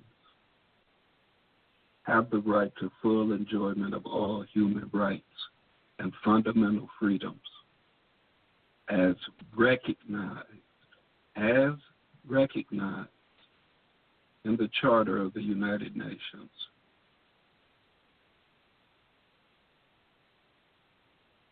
I mean, which ones do they recognize? I mean, I guess we'd have to read the UN Charter. And there's only certain ones y'all recognize. You don't recognize all our rights as Indigenous people. Now, that's a good point. That's a good point. And I think I started years ago to read the UN's charter, but it was years No, that's ago. some homework they can do for themselves. Yeah, That's some homework the family can do for True that. themselves. We can't do anything for them. Yes, sir. True that. True that. Yeah, I've read that years ago. True that. Very, very true. So hopefully you're getting the picture as Indigenous people, the layers that have been set up, and really that's definitely the United States court shit does not apply to you. It just simply doesn't apply to you. Okay, even the charter of the UN and all of that, I would have to go back over it.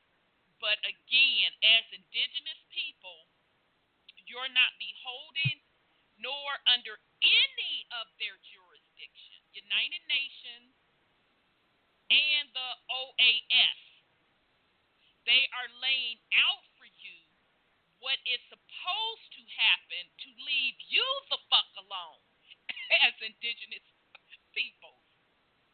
Okay? But you are not in their jurisdiction. But what happened is we start to take these things as Big Brother or government needs to do X, Y, Z, 1, 2, 3 for me. And then that's when you turn over your sovereignty. Because when you are your own nation, and we talked about how you can do that, you can self-identify your goddamn self, or you can self-identify with one of the groups. Once you do that, that makes you sovereign within itself. Okay? So that means no one has jurisdiction over you. But when you come running to these folks, asking them to convene or striking up motherfucking agreements with them, then you are operating within their charters and fall up under their jurisdiction. Okay? So not only is this about self-identifying self, claiming who you are, it's also about you have to totally own your own sovereignty, totally being responsible for self. Because if you keep running back to daddy, you know, like Big Mom and them say, goddamn it, long as you living up under my house, you play by my rules. Okay, so it's changing that dependency mindset that we have been speaking on. All right, so that was Article 5. Article 6. Collective rights. Indigenous peoples have collective rights that are indispensable for their existence, well-being, and integral. The states recognize and respect the right of the Indigenous people to their collective action, to their juridical, social, political, and economic systems or institutions, to their own cultures, to profess and practice their spiritual beliefs, to use their own tongues and languages, and to their lands, territories, and resources. States shall promote with the full and effective participation of the indigenous people the harmonious coexistence of rights and systems of the different population groups and cultures. Okay, so that's collective rights. And again, that particular paragraph, when they are telling you that you have the right to do your own shit, that's from a jurisdictional perspective, your social, your political, your economic, but that requires you acting as your own sovereignty. So in other words, not depending on Big Brother. Because when you cross colonizer brother, and I ain't even going to say Big Brother, because at least for the most part, Big Brother would take care of you. When you cross over to the colonizers, asking for them to intervene in your matters, you are turning over sovereignty, and that's where the fuckery comes into play. Okay, Article 4, 5, 6, 7. Article 7, gender equality. Indigenous women have the right to the recognition, protection, and enjoyment of all human rights and fundamental freedoms provided for in international law, free of all forms of discrimination.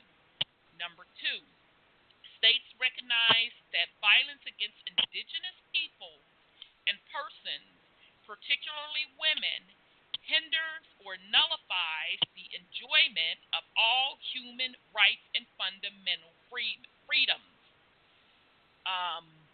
Number 3, states shall adopt the necessary measures in conjunction with indigenous people to prevent and eradicate all forms of violence and discrimination, particularly against indigenous women and children.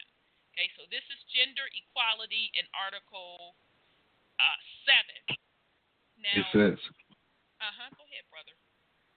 You see how they say particularly against indigenous women? Yes, you know. They know who the rights go to. Exactly. You know I was going to put something on that. I had to take my little sip of water. Exactly. So now, why would they throw that in? Because they know who really are through the bloodlines, the land passed through. Okay, that's number 1. Number 2, they also recognize that our indigenous cultures used to recognize the matriarch. Okay? Number 3, and most important, is we should not have to even have motherfucking colonizers call us on our shit section of the women and children. These were basic things that our particular societies and ancestors were doing when they stepped foot on these lands. Actually, we were doing the shit and the colonizers weren't doing it. We had matriarch societies. Okay? So absolutely, Brother Sean, I found that eye-opening. Okay, so that's 5, 6, 7, 8. Article 8, right to belong to the indigenous peoples. Indigenous persons and communities have the right to belong to one or more. This is going to be important, and I'm going to break it down in a minute. Just bear with me. Indigenous persons and communities have the right to belong to one or more indigenous peoples in accordance with the identity, tradition, customs, and systems of belonging of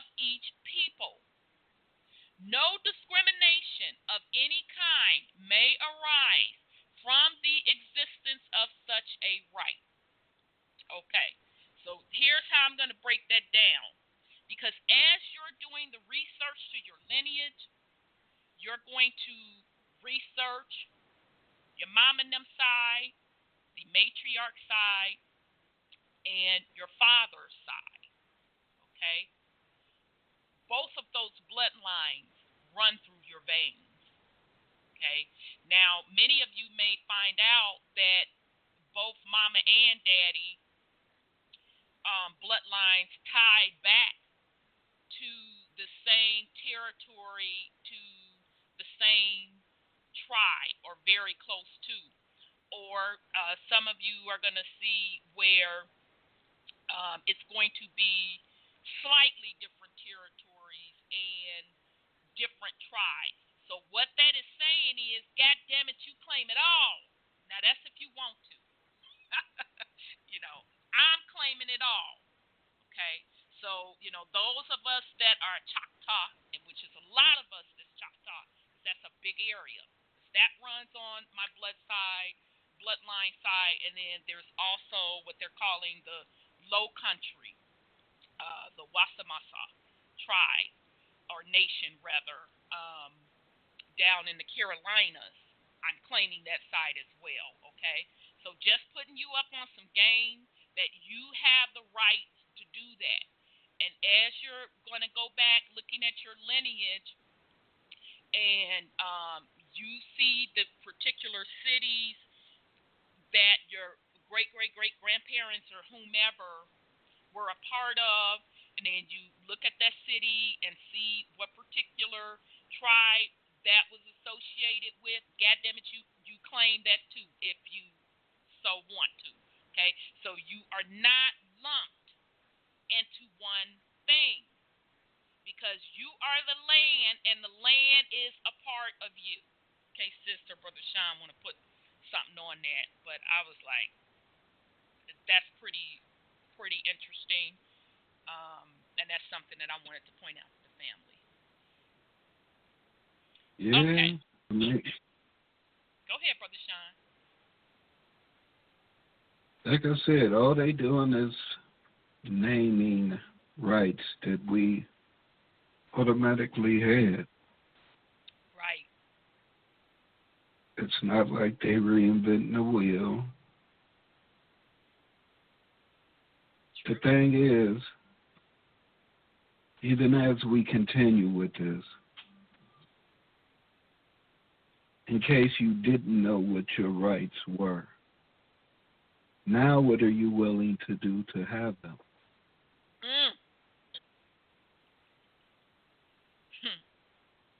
But we'll continue.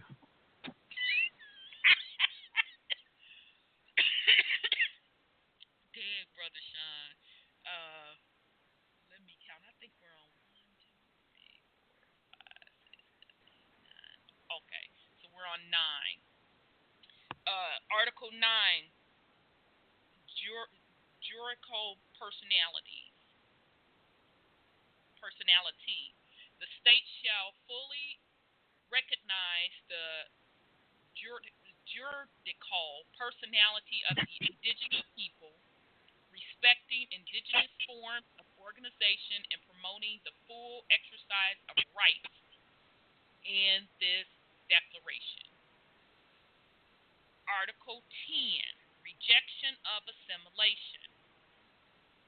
Number 1, indigenous people have the right to maintain, express, and freely develop their cultural identity in all respects, free from any external attempt at assimilation.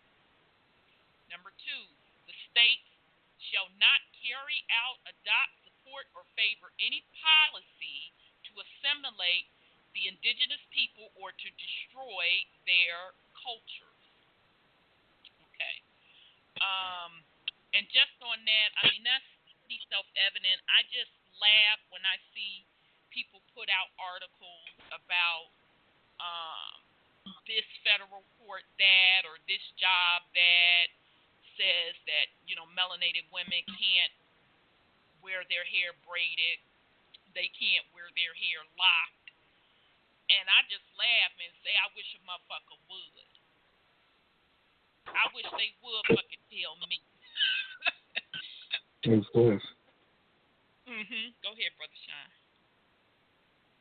Number 2 alone, just that statement alone. We shouldn't have to do no paperwork. Period. Agree. Totally agree. We shouldn't be being called African Americans, Black, or anything because the states aren't supposed to be doing they fuck with us. They're not supposed to be accepting our dumbass people that think that they something else, asking them for shit. I mean, essentially, if what they're saying is true, and they're finally recognizing our rights to have our own territories, this, that, or the other, are they backing up their embassy like they've done in other countries? Because, I mean, if we got the right to our own culture, territories, this, that, or the other, majority of us, our ancestors ain't want y'all here. I mean, right now, what I'm seeing in this paperwork is they want us to peacefully coexist. Oh, yeah, y'all can do y'all thing, but on what land? Where y'all set up at is where our ancestors were set up at. Y'all own all the prime shit. You own the waterways. I mean, what y'all saying is, okay, we'll leave y'all the fuck alone for a little while if y'all let us stay here. Y'all want a new deal. Fuck you. No deal. That's not happening. It's good information in here. They're telling you what your rights are. Now, I mean, for those of you who don't know who you are, as indigenous people, they're telling you some of your rights because it's constantly telling you as recognized by them because there's only so many rights they're going to recognize without cutting their own damn throat. Right. And that's a good point. This is part of the rabbit hole. That's why I'm always hollering, no paperwork. We can read this shit and learn from it and see which way they headed with the game. They made this specifically for the Americas and the American colonies, or what they call them states now. Instead of colonies, they call them states. Because everything they named is fucking colonies and still got colonial names. Yes, indeed. It's a new fucking deal. And who are the indigenous people that they sat down with inform this shit? Wrap this up, right. Because, I mean, ain't nobody hollered at me. Right. Right. I ain't signed nothing. Right. Now, I mean, how do they keep coming up with all these deals talking about they hollered at indigenous people? Who are these indigenous people you hollered at? They ain't my goddamn leaders. They ain't speak for me. I mean, what, this a new breed of niggas that's cutting a new deal? To me, everybody that's hollering paperwork is cutting deals because the paperwork is with the corporation. Yes. Everybody cutting deals, talking about it. Everybody else cutting deals because they cut deals as Moors or as African Americans or as conscious community, this, that, or the other. Whatever name motherfuckers took deals up under, what, because you taking deals up under Aboriginal American or American Indian, that make the shit cool? We went through this shit before. Remember them treaties?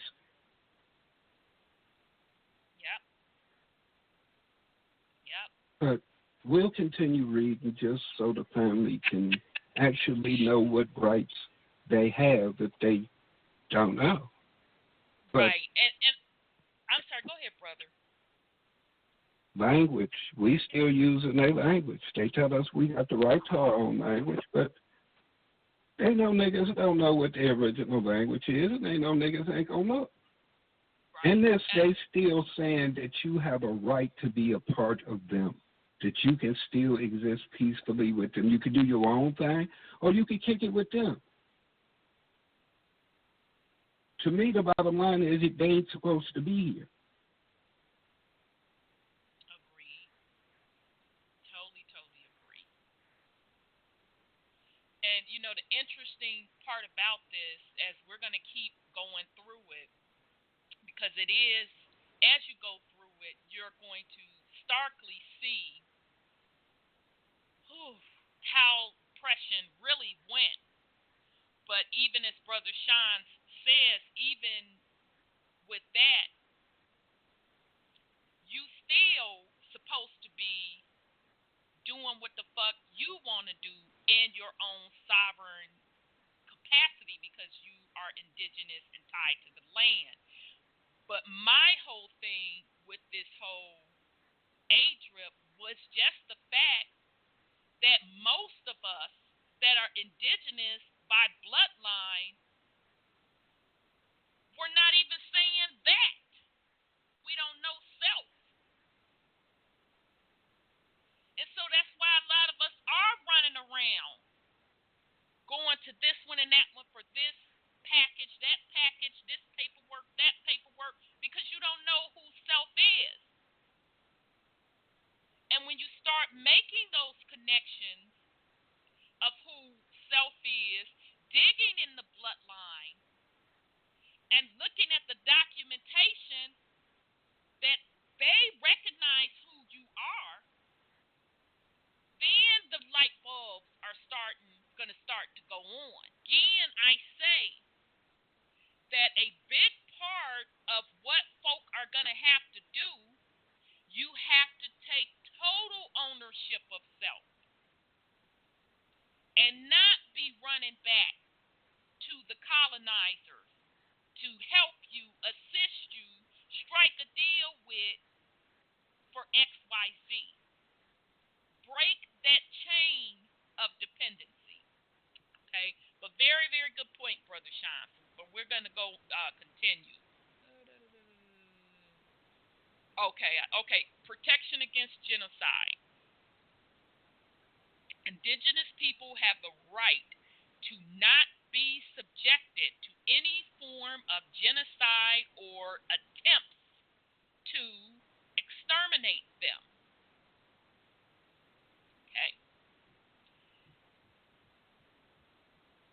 12. T's against racism, racial discrimination, xenophobia, and other related forms of intolerance. Indigenous people have the right not to be subject to racism, racial discrimination, xenophobia, and other related forms of intolerance. The states shall adopt the prevention and corrective measures necessary for the full and effective protection of this right. Okay, so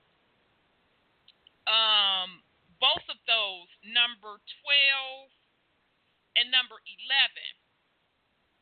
So help me to understand again why the fuck folks are protesting on Black Lives Matter. I need to understand. Why do we have indigenous people, this is your motherfucking shit, and you up under campaigns, Black Lives Don't Matter, Hands Up, Don't Shoot, XYZ, when none of that shit is supposed to be going on in the first goddamn place? Well, Rhonda, when they put you under colorable law, that's how they take you away from the land and their protection, remember? And people don't really get that. But when they see people getting shot 16 times in the back, it's because they're under colorable law. They have been renamed. That's a documentary was telling the folks that if you don't have your Aboriginal Indigenous title, they stick you under these titles of Black, Negro, Colored, African American, and then they, for some reason, believe their colorable laws give them the right to kill you and do all that stuff to you. So when Black Lives Matter go out there and start saying they're black, You have to look at what the etymology of black is. You're already dead. So if they kill you, it's all right because you're already dead. So that's colorable law. And our people are allowing them to label us, except for calling us what we are, what our rights are according to those papers that you're reading. We have the right to take back our nation's title and not be under these colorable codes or the codes of color. And that man got killed in his own apartment, and that attorney is going to fight his attorney for the young man's family is going to fight them on the fact they use colorable law to get this woman off because she has a different color, and when he was considered black, they don't care about him what he felt when he died. But that's what he's going to argue, colorable law, and our people need to pay attention to what he's saying about how colorable law, which is etymology of the word, dictionary definition of the word, is what is getting us killed. And we have to start proclaiming ourselves as who we are and not who they say we are. But, I always say that all the time. Yes, and that's the point I'm trying to make. That whole Black Lives Matter, and they're telling you, motherfucker, no, they don't. No, that's right. It's colorable because law. You're not black. You're not African American. You're not colored. Not Negro. Okay? You're not even Indian because that's their motherfucking title. Yeah, that's right. You are indigenous to this land. And that has more weight than anything. I'm sorry. Go ahead on, Brother Sean. You have to remember, you have to claim who you are, and that determines who these rights apply to according to them. Now, the way I'm looking at this is more or less a training manual for their people. It ain't really for us. It's telling their people how to deal with us. I 1,000% agree. But it's telling their people how to deal with us as long as we're willing to let them stay here. Right. And to me, that's the problem, period. Mm-hmm. If you recognize our rights to have our own shit, all this fake money that you using to keep coming up with this bullshit and stalling, take that back to wherever you from, right, and make that shit look as lovely as you want to make it look. Right. Do everything that you think you gonna do over here. Go do that shit at home. Right. I mean, I don't need you fuckheads to keep telling me what the fuck I know my rights are. If you saying that you understand that I got these rights, be gone. It's that simple. You want to peacefully coexist. We can coexist on this plane. The shit just ain't happening here. Because what you doing to the trees and animals and mama here, you doing to me. Right. So, I mean, where is the peaceful coexistence? I mean, earlier in the article it said that the indigenous people know better how to heal the land. So if y'all know that we better know how to heal the land, get the fuck off the land. Let us do what we do.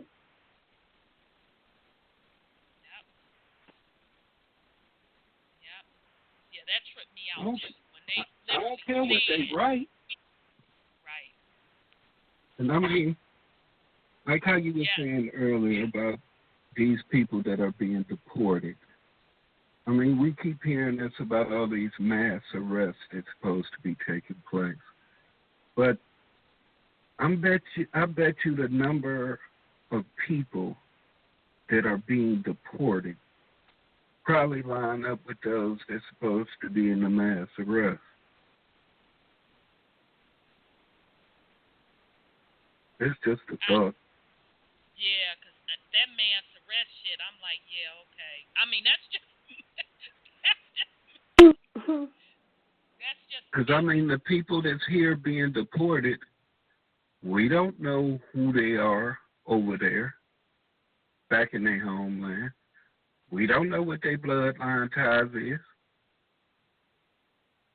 Yep. We don't know nothing about them folks. Everybody know more about us than we know about them. That's true. That's true. That is true. Oh, but back to your point about even they said that we are the ones that know how to heal the land. That blew my wig back. I'm like, okay, so you recognize me, and you know you're not supposed to be on our shit. You know it. And you know that because you're on our shit and you're not the rightful caretakers, that you're destroying Mama, and you know that only we can heal it.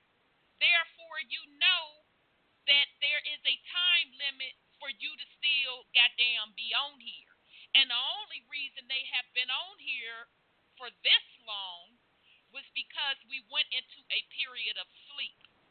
Okay? And so last week when we did the show on the Land and the Bloodlines, you know, we ran out of time, and when I was referring to that movie, The Last Wave, that's what the movie was goddamn about. That wave, Mama Earth, was flooding the land to get the people up off the bitch. That's really what the movie was about. And the indigenous folks, they knew what was going to shake down. Okay? So I'm saying all that to say, and that movie came out in the 70s, something like that.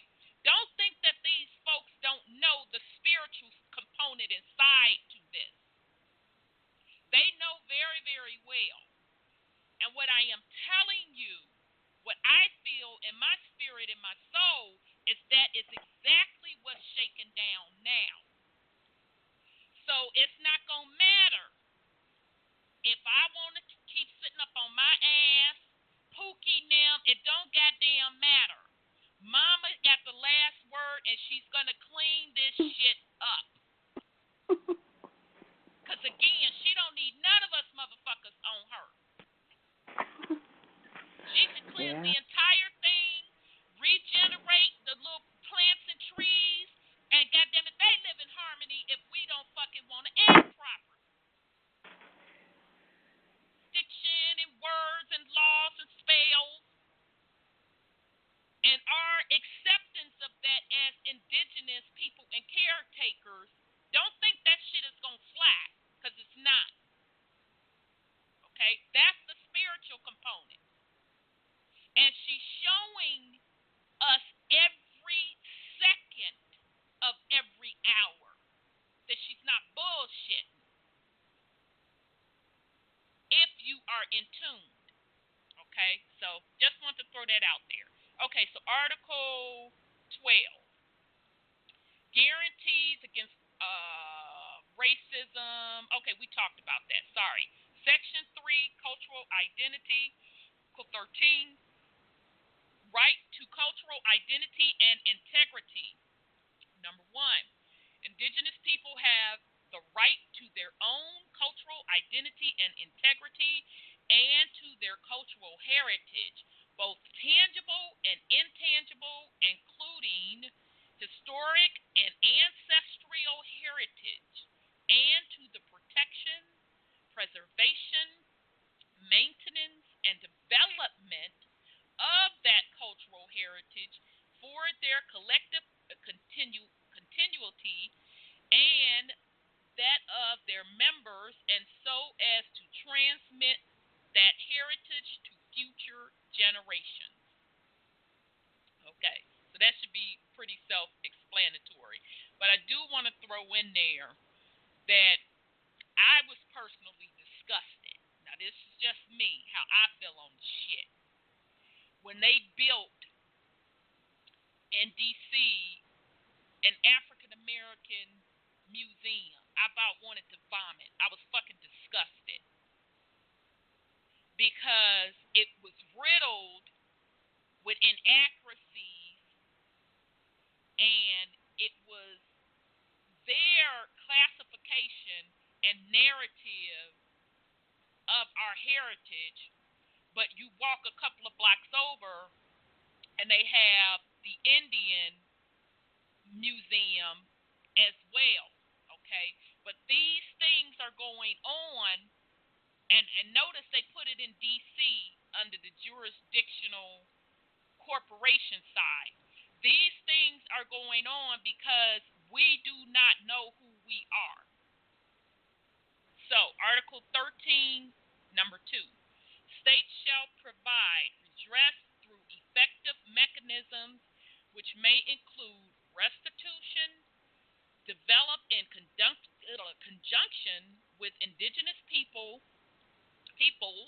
with respect to their cultural, intellectual, religious, and spiritual property taken without their free, prior, and informed consent, or in violation of their laws, traditions, and customs.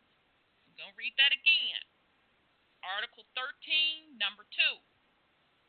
States shall provide redress through effective mechanisms, which may include restitution, development in conjunction with indigenous people, with respect intellectual, religious, and spiritual property taken without their free, prior, and informed consent, or in violation of their laws, traditions, and customs. So I'll pause in case somebody want to put something on it before I put my 2 cents on it. Yep. Going back to 2. Going right back to 2. And what's that? Article 10. The state shall not carry out, adopt, support, or favor any policy to assimilate the indigenous peoples or to destroy their culture. Did you hear me? I heard you. Loud and clear. I heard you. I mean, there you go right there. I mean, there's already double talk in this thing. It's the New Deal. The tribes that aren't federally recognized, this is your chance to get recognized. You get a chance to get cut in on the deal. If your bloodline wasn't no sellouts. That a little deeper, because I was going to bring that up. I forgot at one point, but since you brought it up, let's talk about it now. Because you and I talked about it offline. When we talked about this federally recognized, because when I talked earlier at the beginning of the show, I was telling you about a group of people, and I forget the tribe, y'all. Damn, my bad. That are going to court. First mistake, but anyway, whatever. To be a part of one of the federal recognized tribes. Okay? And they're claiming that they were a part of the tribes through the Dawes rolls.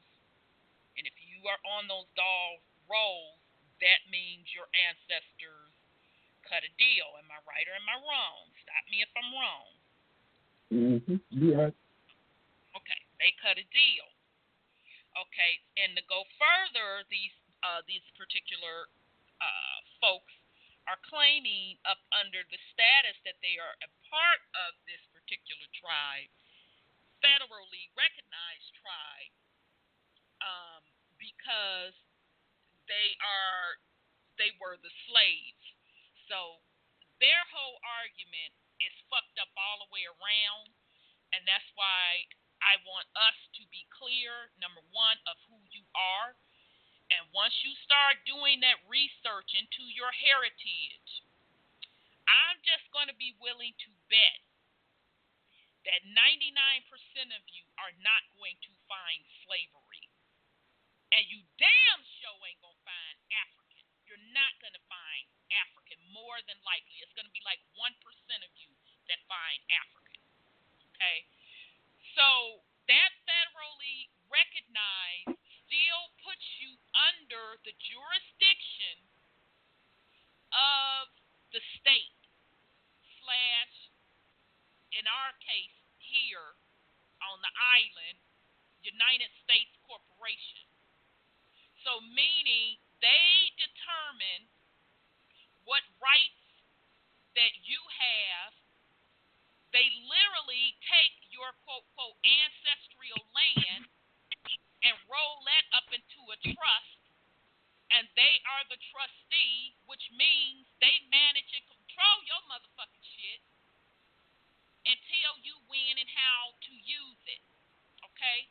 And they dole out to you stipends, which I call welfare, because to me that's what the fuck it is.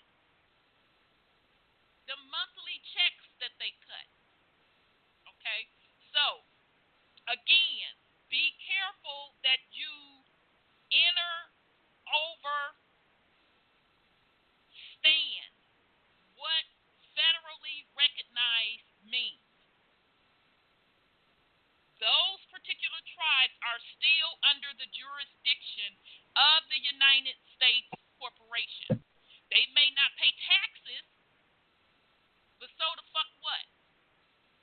They still got to abide by that treaty, that quote contract, or that deal that they cut with them. As far as me and mine, I don't want no motherfucking part of that. Again, this is my family shit through bloodline, and I don't have any deal with you. Matter of fact, you can get the fuck on. Okay?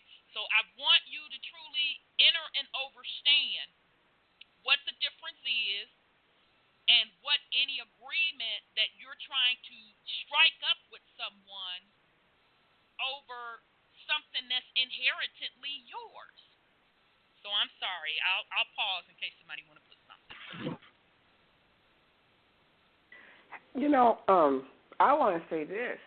Who's going to be the police dog to protect their rights anyway? Once they sign up for all this crud. Are they going to get the RAF, what do they call them cards? They're the one you can't get in the powwow unless you have it. Oh, yeah. Shit, I had BIA. They're going to get that. Affair. Yeah. Are they going to have to wear their medicine bag around their neck to prove that who they are? Or when they walk down the streets, are they going to have to show their VIF card up in the air when the police go to arrest them? So who's going to protect them? Because there's no protection under anything they say on those papers. Not a darn thing. Because the states are supposed to recognize it. If filing that paperwork got them states to recognize it, I'll be a free girl right now. Like Brother Sean said, them papers don't do you any good. We got to start standing up for who we are and telling them who we are. So the whole world will know who we are. So the universe will know who we are. The controllers of the universe will know who we are. And Mama Earth will say, hey, those are my kids. I'm protecting them. So, because they don't offer any protection under those, any enforcement under all of that stuff. Nothing do they offer. Well, it says that the states are supposed to implement these programs, but they're only for the ones that are federally recognized. That's all. I mean, if you ain't signed a new deal, then you still considered to be an enemy of the state. So ultimately, we just got to stop. We just got to bring all this bullshit to an end. Like I said before, the people who like to do paperwork Once we got our shit back, draw up all the paperwork in the world you want with your neighbors or whoever. You know, whoever just still stuck on paperwork, y'all draw up contracts with each other. And then fuck each other over, since that's what you like. Contracts in which you get fucked in. Just do that with each other. But I mean, the rest of us, we don't want this bullshit to keep going on. I mean, you have the right to participate in that, yes. But go home with them. Mama don't want you here. I don't want you here. Yeah, because actually, oh, I'm sorry, Sean, I didn't mean to cut you off. I just need them to get gone, sis. I mean, they say they recognize all this shit and we got all these rights, this, that, and that. Then just leave. I mean, you ain't got to announce it, nothing. Documented nothing. Right. I mean, just let me wake up and you go. And you know, it's interesting because the reason we are in the state that we are, number one, of course, we know we were defeated by war. But that whole federally recognized stuff jumped off because that was part of the folks that took the deal.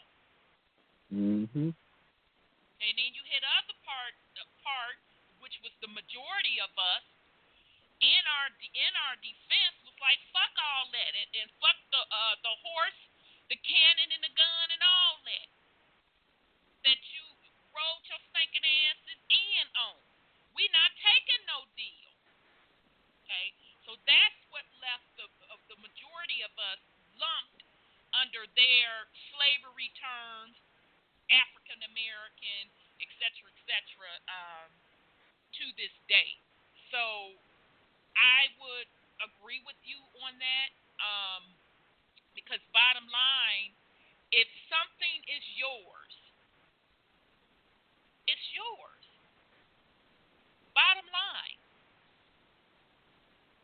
If something is your home, and I think Sean said it eloquently before, somebody came in your home, kicked your ass, locked you up in the basement for 10 years, then you get up out the basement, then you gonna sit at the table and they're going to slide across the table a motherfucking contract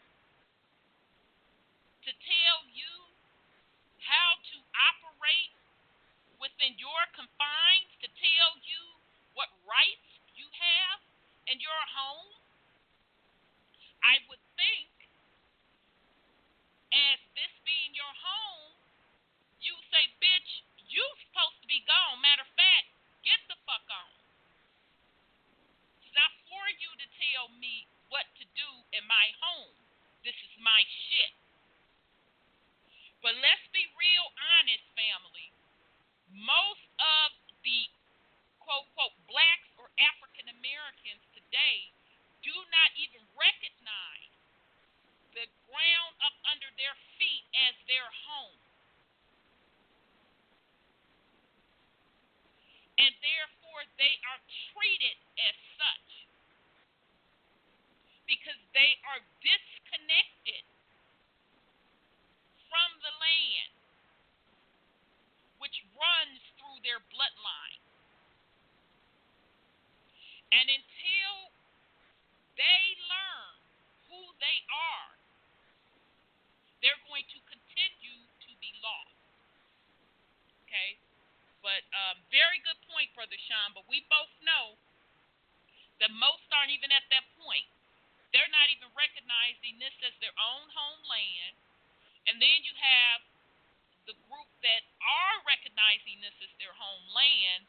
Well, you know, these are my rights as an Indian, and therefore you have to treat me XYZ way, which is still a form of colonization versus, bitch, I don't give a fuck about none of that. What you saying, you can pack your shit and get the fuck on. That's what you can do.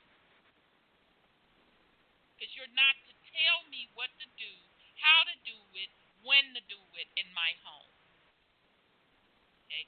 So again, it is changing the conditioning, your mindset, and being connected back to your land and your bloodline.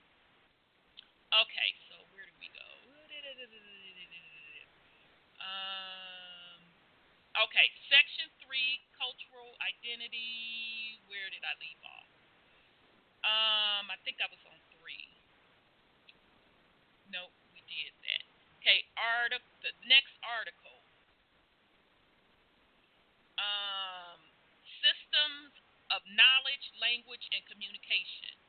Number 1, Indigenous people have the right to preserve, use, develop, revitalize, and transmit to future generations, their own histories, languages, oral traditions, philosophies, systems of knowledge, writing, and literature, and to designate and maintain their own names for their communities, individuals, and places. This is systems of knowledge, language, and communication, number 1. So off the bat, you all have heard me say this many times. It is not their responsibility to tell you who the fuck you are. That's why they don't do it. Why should they do it? It's not going to benefit them. That is what you are supposed to be doing. You are supposed to know who you are. You're supposed to know your lineage. We've fallen so far that languages, we could just knock that shit right on out the door. Okay? Because we've truly adopted the colonizers' language. We even have gotten so bad that oral traditions and a lot of the melanated families have gone out the door. Because folks decided that Big Mama didn't know what the fuck she was talking about. When she told you she didn't know shit about no Africa. Okay, so it is our responsibility, not your colonizers, to do these things. It is our responsibility to preserve, develop, revitalize, and transmit to future generations their own history, languages, oral traditions, philosophy, systems of knowledge, writing, and literature, and to designate and maintain their own names for their communities, individuals, and places. This, again, this is something that nobody should have to put in no motherfucking declaration. These are things that we are supposed to be doing. All right. Number 2, the states shall adopt adequate and effective measures to protect the exercise of this right with the full and effective participation of Indigenous people. Okay, whatever. As far as I'm concerned, I don't need the colonizers to educate me on who the fuck I am, to facilitate no motherfucking section on who the fuck I am. That's my responsibility. Okay, number 3, Indigenous people have the right to promote and develop all their systems and media. Now this one really tripped me out. Indigenous people have the right to promote and develop all their systems and media of communication, including their own radio and television programs, and to have equal access to all other means of communication and information. The states shall take measures to promote the broadcast of radio and television programs in Indigenous languages, with an indigenous presence. The state shall support and facilitate the creation of indigenous radio and television stations, as well as other means of information and communication. So I'll stop in case y'all want to put something on it before I get my 2 cents. You know I do. Now, just thinking about who the member states are. In the United States of America, the corporation is a member state. Yes. Now, it's not Ohio or California or Georgia or Alabama. Them ain't the states they talking about. Nope. So, I mean, if people are about to try and take ADRIP to those places, you trying to enact this on the state level? Right. No, it ain't happening. All this is federal. Yep. And it's a new contract. It's actually commercial. Yeah, that's a little bit of commerce. I would agree with that. I would agree with that. But you know what's even more interesting with that? We talk about Hollywood and how the indigenous folk are complaining about not having opportunities within Hollywood. And again, I always said that's their own shit. Why are you complaining about their shit? They built that for their people. They didn't build that for you. Okay? So even that within itself goes to show you the mindset of the dependency. So in other words, we're going to keep raising the discrimination flag under the colonizer system that was not built for that shit wasn't built for you.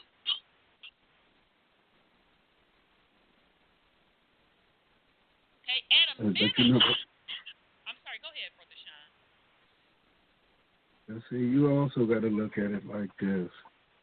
That's just another distraction. Okay, we won't let y'all in our movies, but okay. Now, since y'all complained about it enough here, we'll set y'all up and let y'all play by yourselves. But the bottom line is they still want to be here. They still want to be the ones that oversee it. They're the ones that have to implement and make sure that it's protected. Right, because what I was going to say is that, and I'll do a little bit, digging a little deeper, but the first thing I thought of was that, I'm not sure if you all are familiar with Bounce TV. Supposedly, Bounce, it is supposed to be all, geared towards melanated programs, and really all they do is show, for the most part, movies with melanated folks, reruns, okay? Mm-hmm. And so, in different markets, they have it, and it's free. You can pick up the signal and get it for free. It's not a strong signal at all, but that particular network, I'm guessing that it's falling under some type of federal law, or they're kind of tying it into ADRIP to fulfill their stuff with media, okay? And your point of being controlled is very much so agreed upon, Brother Sean, because I wouldn't, if I was setting up my network, it truly wouldn't be what they set up. because it's not serving any benefit to the indigenous people. So your point, again, is well taken, that even that provision that they are putting in place here is still like, well, okay, but we still want to oversee it and control it. Where, in essence, I'm going to say again, I don't need you to tell me what the fuck I'm finna communicate to me and mine. Let's start with that. I'm not asking you to be on your shit. As a matter of fact, your shit ain't supposed to be here. Number two, if it was here, we were supposed to give you permission to be here. And number three, goddamn, we're supposed to be benefiting from it. Okay? So, again, that dependency mindset and realizing truly what your sovereignty and what your ownership really and truly means. Okay, number four, the states in conjunction with indigenous people shall make efforts to ensure that those people can understand and be understood in their languages and administrative, okay, that's the fuckery. When you hear administrative, that means anything but de jure or sovereignty, okay? Those people can understand and be understood in their language in administrative, political, and judicial proceedings where necessary through the provision of interpretation or by other effective means. Okay, so number four, I had a huge problem with that because you don't have shit to say to me from an administration perspective, not under your jurisdiction, not a part of your corporate bullshit. Political, that motherfucking shit don't apply to me. Judicial, I don't go to your courts. I'm not under your jurisdiction. I'm my own nation. Okay? So as Brother Sean say, double talk. And number four, to me, screams double talk. Well, I tell you, it sounds like them hundreds of treaties they never keep. They done made so many treaties with our people, and they've never kept one of them. So this sounds like another one they done worked up. Right, and especially if, folks buy into the bullshit, which this time we're not going to buy into because they're going to get the fuck on. Okay, Right. Before I forget, if you are in the chat room, you have 8 minutes. If we're going into overtime, if you want to keep joining us, you have to dial in to 929-477-3858, 929-477-3858. Okay. Sorry, y'all. All right, so we're on article, what's that, 15? Yeah. Education. Now, this is another one I was sitting shaking my head. Education.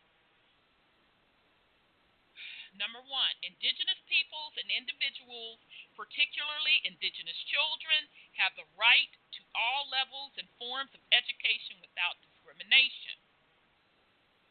Number two, states and indigenous people, in keeping with the principle of equality of opportunity, shall promote the reduction of disparities in education between indigenous and non-indigenous people. Okay, number three, indigenous people have the right to establish and control their educational systems and institutions, providing education in their own languages in a manner appropriate to their cultural methods of teaching and learning. Right, so I'm going to stop there. Case. Yeah. Yeah, I knew you was going to have something to say. Okay, because I do too, but go ahead. Two contradicts three. Yes. I mean, yes. if we're doing our own thing, how are you going to reduce disparities in education? You don't have anything to do with our education system, so, I mean, I don't get it. And I mean, as far as for you setting up curriculums in our indigenous languages, I mean, what if our cultural tradition is not to teach strangers our language? I mean, I just...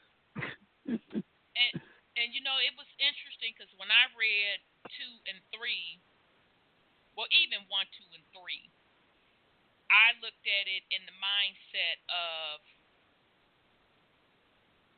being under their public school systems and you educating as indigenous people your own children. Okay. So this proves to me that we should not be in their educational system. Period. Okay, so we ain't got to worry about them reducing disparities, etc., etc., etc. Okay, the second part of it, again, number 3, I don't need for you to tell me what I motherfucking have a right to do regarding to educate me and mine. I don't need you to oversee it. I don't need for you to tell me what standards I need to follow. None of that. Okay? But at a minimum, to show you how the shit has gotten out of control, they're not even following 1 and 2. Because there's huge disparities in the education system between the indigenous people and non-indigenous. Okay, so that's my take. Sis, did you have anything to put on it before I move on? I didn't want to cut you out in case you did. Well, you know, that brings up issues like false education about who we are, because that's what they'll educate our children. You know, they'll tell us that this place was empty when they got here. They didn't tell them they killed millions and millions of people. And also vaccines, you know. They give us vaccines to kill us. And, I mean, they're still killing us with them vaccines. Right. That's what they did. Right. Or telling folks how they can wear their hair. Yeah, how you can wear your hair. You know, how you can dress. Well, I'll tell you the truth. So who was that written for, you say, Brother Sean? They're not reading it. Right.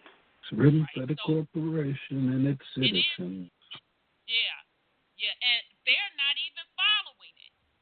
No, absolutely not. They're not even following it because 1 and 2 off the bat, we know that they're not doing what the fuck they supposed to do. And number 3, to my knowledge, I don't know of any separate schools. Isn't that what fake ass Umar Johnson claimed his state was trying to motherfucking do? Okay. Well, yeah. Look at that media stuff you're talking about, promoting your media. Man, this show you have should be nationwide to tell the people who they are. But I bet you $1 against a dime they ain't gonna tell anybody, and they keep cutting you off. And you have the right to. I agree to that, but you know, here's my only thing with it. It is, in a sense, it is nationwide. It's out there, but it's the choice of the people what they want to pick up and listen to. So it's kind of a catch-22.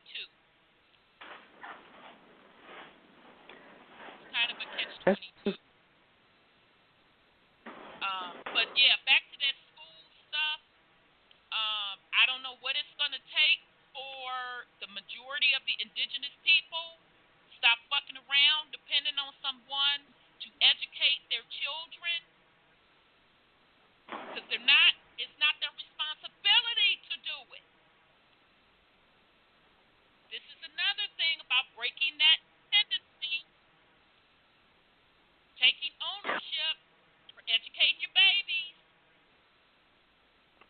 Okay. But I want to say the YouTube, they're cutting out a lot of programs because they're saying that people like this station here are telling the wrong people who they are. You understand? They don't want us to tell people who they are. And because they don't want us to tell people who they are, they don't make it available for people to know that things are available to them to learn who they are. So what was that lady? The Secretary of Security, whatever lady, she was talking about how all these YouTube channels are going to be removed. And they are removing them off the YouTube for telling the American Indian, the melanated folks, that they are the American Indians and stuff like that. So they're not doing what that paper says do, allowing you to be able to communicate. Yeah, I can see what you're saying. Yeah, and I still say it's definitely a double-edged sword because, right, you know, you do have like the Dane Callaways, the Phoenix, Moons, Tachinit One, Tasha She, you know, the Truth Uncompromised, Brothers Seven Bomar, and other handful of folks, Dark Manic. I still lump it in, and it's still what the populace of the melanated people put their attention to, because you got the entertainers and the fuckeries, their channels are off the chart because that's what their interest is. So that's why I say I look at it as a double-edged sword. So, you know, but point well taken. Point well taken. Okay, number 4. In conjunction with indigenous people, the state shall take effective measures to ensure that indigenous persons living outside their communities, particularly children, may have access to education in their own language and culture. Really? I ain't known that to happen. Okay? Yet again, it's not their responsibility to do it, but they're breaking their own shit. Number 5, states shall promote harmonious intercultural relations, ensuring that the curricula of state education systems reflect the pluricultural and multilingual nature of their societies and encourage respect for and knowledge of the different indigenous cultures. States shall, in conjunction with indigenous people, promote intercultural education that reflects the worldview, histories, language, knowledge, values, cultures, practices, and ways of life of those people. Yet again, they're not doing it. Bottom line. Matter of fact, it's the opposite. You as indigenous people have totally been misrepresented in their educational system and doctrine. Your identity has been totally stricken from who you are. So they ain't fucking following number 5. Number 6. States, in conjunction with indigenous people, shall adopt necessary and effective measures to ensure the exercise and observance of these rights. Okay, so they ain't doing what the fuck they supposed to on 1 through 5. So they can miss me with all of that. Okay, but it goes back to what Brother Sean was saying. If they get the fuck on, we won't have to worry about that, right? We won't need for anybody to write up as a textbook and teach their folks who the fuck we are. We can eliminate all of that. Okay? But in the meantime, even with their own declaration, they're not following it. And not only for us, their own people. They're not even telling the accurate story of their own people. So you really expect for me to believe they gonna tell my folks' story correctly? Okay, next one. Article 16, Indigenous spirituality. Indigenous people have the right to freely exercise their own spirituality and beliefs, and by virtue of that right, to practice, develop, transmit, and teach their traditions, customs, and ceremonies, and to carry them out in public and private, individually and collectively.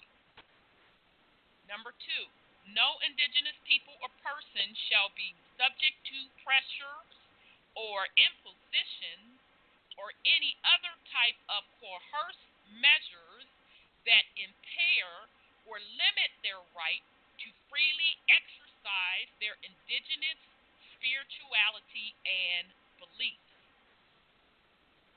Okay, now all I want to say on number 1 and number 2 is, unfortunately, because we have been so disconnected from self, disconnected from the land, a lot of us don't even know what number 1 or 2 means to ourselves individually and within our own family bloodline, because we have adopted the colonizers and the culture that they're claiming, which they really don't even have a culture. Okay, all right.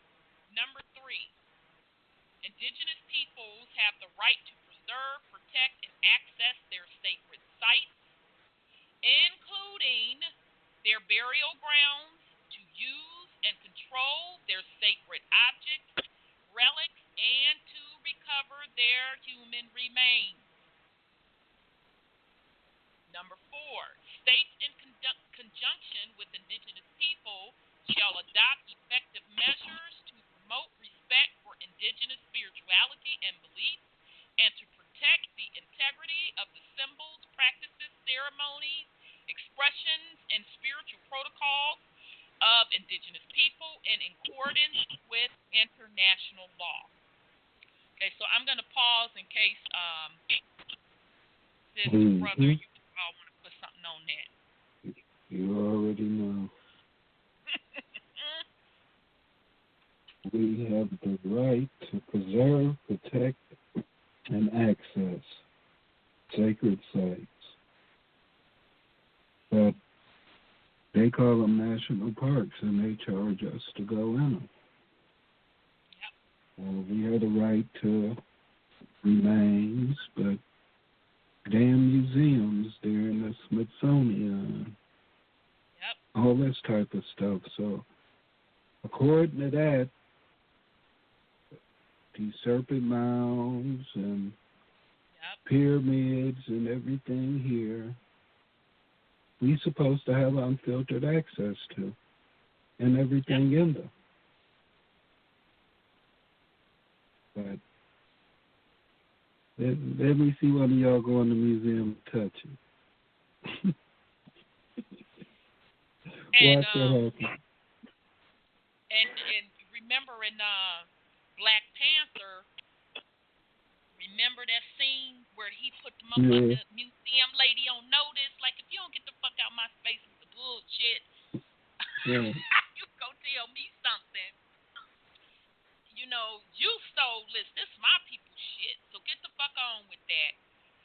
And then when I was describing the movie The Last Wave, And and Sis brought up about poltergeist with them building over our sacred ancestral either burial grounds or temples, sacred sites. None of that shit was supposed to occur. And as Sis said, that's why another reason these sinkholes are happening. I'm sorry, go ahead on, Sis. How about that truck driver that went underground and he saw all those artifacts that belonged to us and they were all covered up and and he couldn't even look back at it. Yeah, that was in St. Louis. And to be honest, most of what we're calling the United States, they built on top of. Yeah, St. Louis. All of that. Okay. Like, for example, city of Atlanta, that shit is built on top of the old city. And they stay with some motherfucking sinkholes on a regular in Atlanta. But you can literally still access that underground, and it's a train that runs through there. Okay, so that's just two examples. St. Louis, Atlanta, in Ohio. Woo, baby, let me tell you. PBS did a snippet on how they cleared the land. Ooh. Y'all of the mounds, I just broke down and cried. There's a lot of mounds that they destroyed to build cities, these ancient sites, and then want to throw up the names, I guess in their mind sight, to pay when you have literally plowed through ancestral land.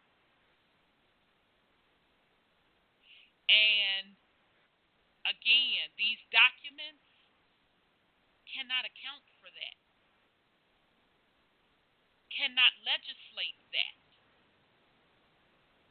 You're talking thousands and thousands, hundreds of thousands of years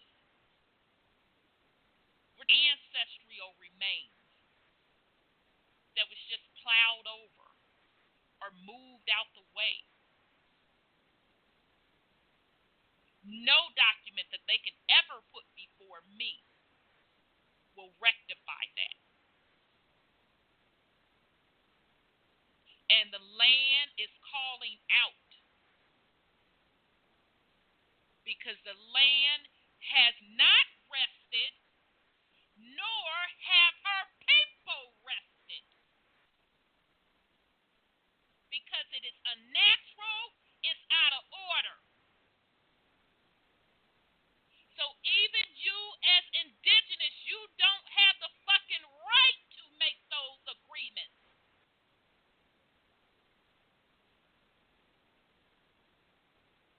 Because it is a covenant tied through your bloodline to the land. So none of this shit will stand. Okay. All right, so number 4. States in conjunction with indigenous people shall adopt effective measures to promote respect for indigenous spirituality and beliefs and to protect the integrity of the symbols, practices, ceremonies, expressions, and spiritual protocols of indigenous peoples in accordance with international laws. So, again, I don't need them to tell me about number 4, but since they motherfucking brought it up, let's discuss it. So even the sacred ancient symbols, your ancestral shit that is being used to control the energy in your psyche, that shit ain't even supposed to be happening. Don't need them to tell us this in this document. But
Indingenous family.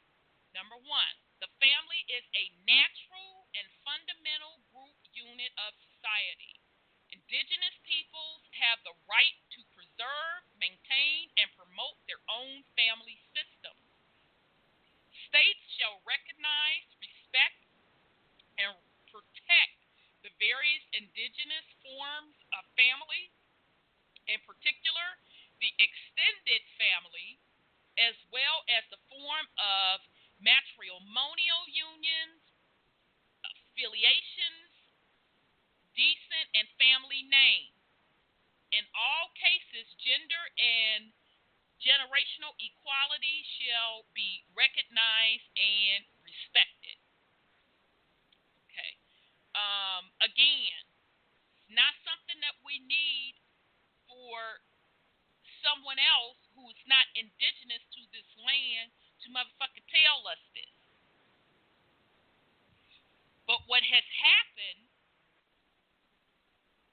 in the melanated community is, once again, we have allowed the state to become the parent. And therefore, they dictated to you how your family is supposed to be, the way they wanted it to be.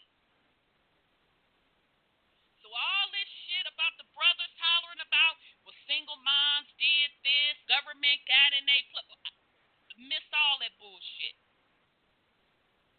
Because as a family unit, we are supposed to be taking care of our own. We should have no dependency on a state agency to feed, house, and clothe your family. That is the breakdown fundamentally, not with the corporation. The corporation gonna do what the motherfucking corporation gonna do until we kick them off. Start sweeping around your own doorstep. You are not a man. You are not a woman.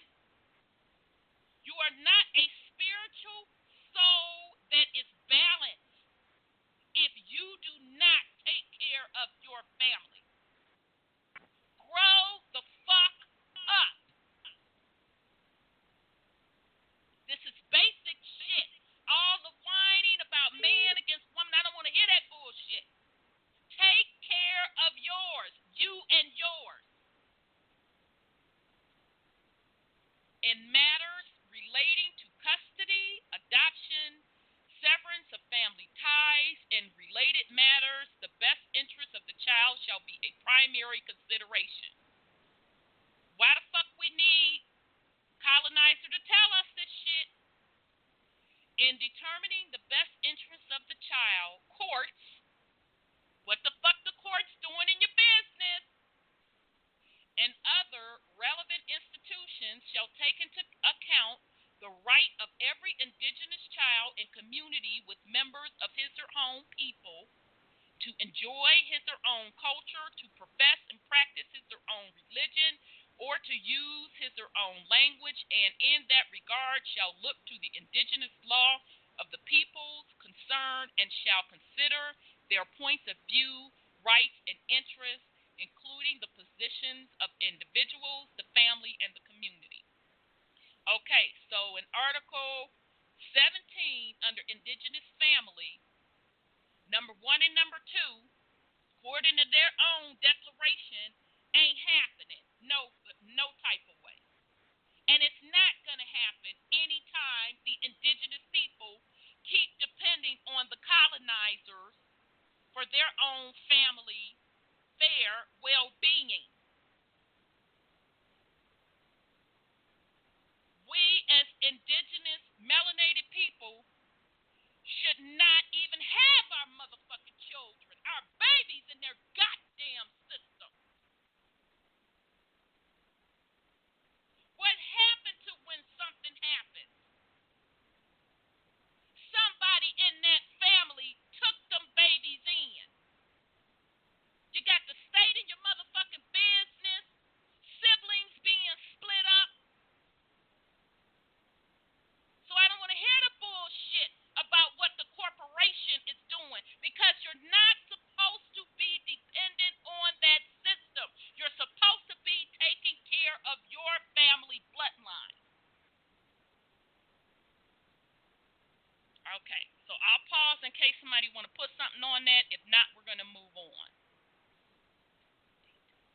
Okay.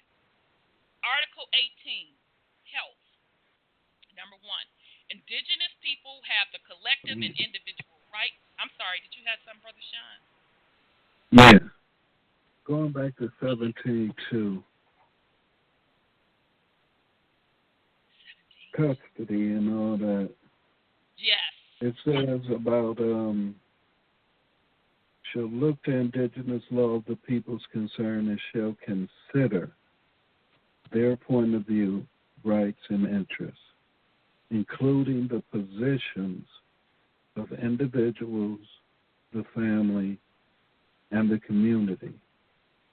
So once again, they're setting a standard, even though you'll be calling yourself indigenous. Right. I guess it would still be a matter of whether or not you living in the projects, in a poor indigenous community, or an affluent one. I mean, it's the same shit. You're just calling yourself indigenous. Right. That's the only thing that I'm saying. I would agree with that. They keep telling us stuff that we should be doing ourselves. We should be doing. Exactly.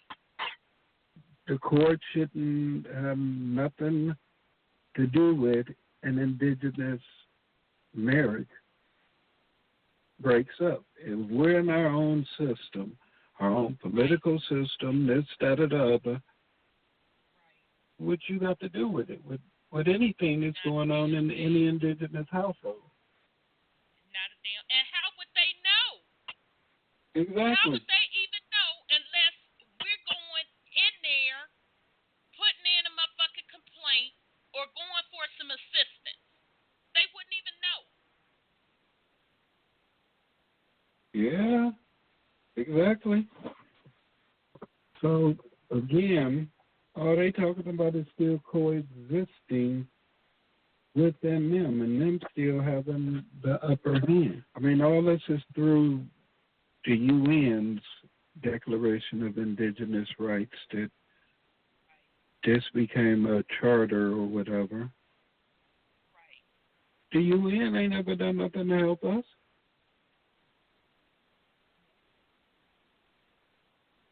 I mean, it's basically enumerating all the same things that the UnDRIP has. Yes. Except UnDRIP's supposed to be talking about the whole world. Right.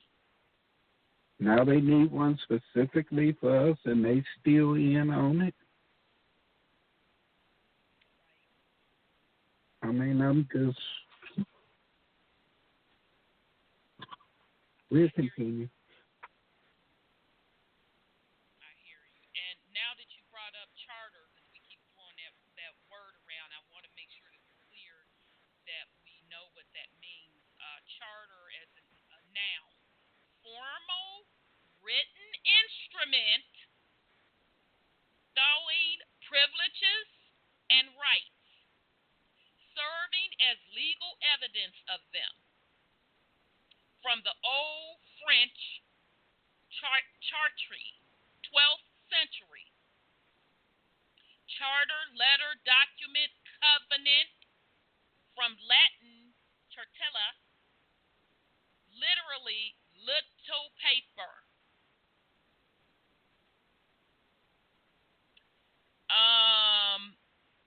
The verb of charter, early 15th century, provide with a charter, meaning to hire by special contract, is attested from 1806. Okay? So just so you can keep into perspective, when as we are reading and going over these documents and we talk about these organizations and you see where the organizations itself are under a charter. Well, who the fuck issued the charter to that organization? And so my whole thing is, who the fuck are they and who the fuck is the one that issued it to them? They're nothing to me. You know, this is sounding like that dumb diversus where they issued the 1660 charter to come over here and take us down and to kill us, and now they're doing another charter, as you say, to give us back some of the stuff they stole. It's almost like an apology or trying to get themselves saved. But right, and they could miss me with the bullshit. And remember, I talked about that each particular what they're calling, what we call states, so meaning the United States. So we're talking like Georgia, South Carolina, North Carolina, those states are them has a charter on record.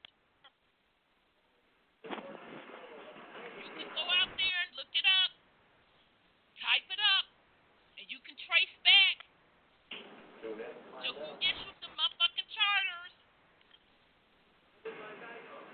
And then you can trace where whoever issued them charters, which was coming out of the Crown of England, you can see where he started giving grants to land. So none of that bullshit was legal, lawful, spiritually correct, and neither is this. right. Okay? We're just reading to you that how far things have fallen, because even with this ADRIP, this declaration that they put together, this shit still ain't being followed. Let's go back to Section 1, Article 4. Section 1, Article 4. Go back to Section 1.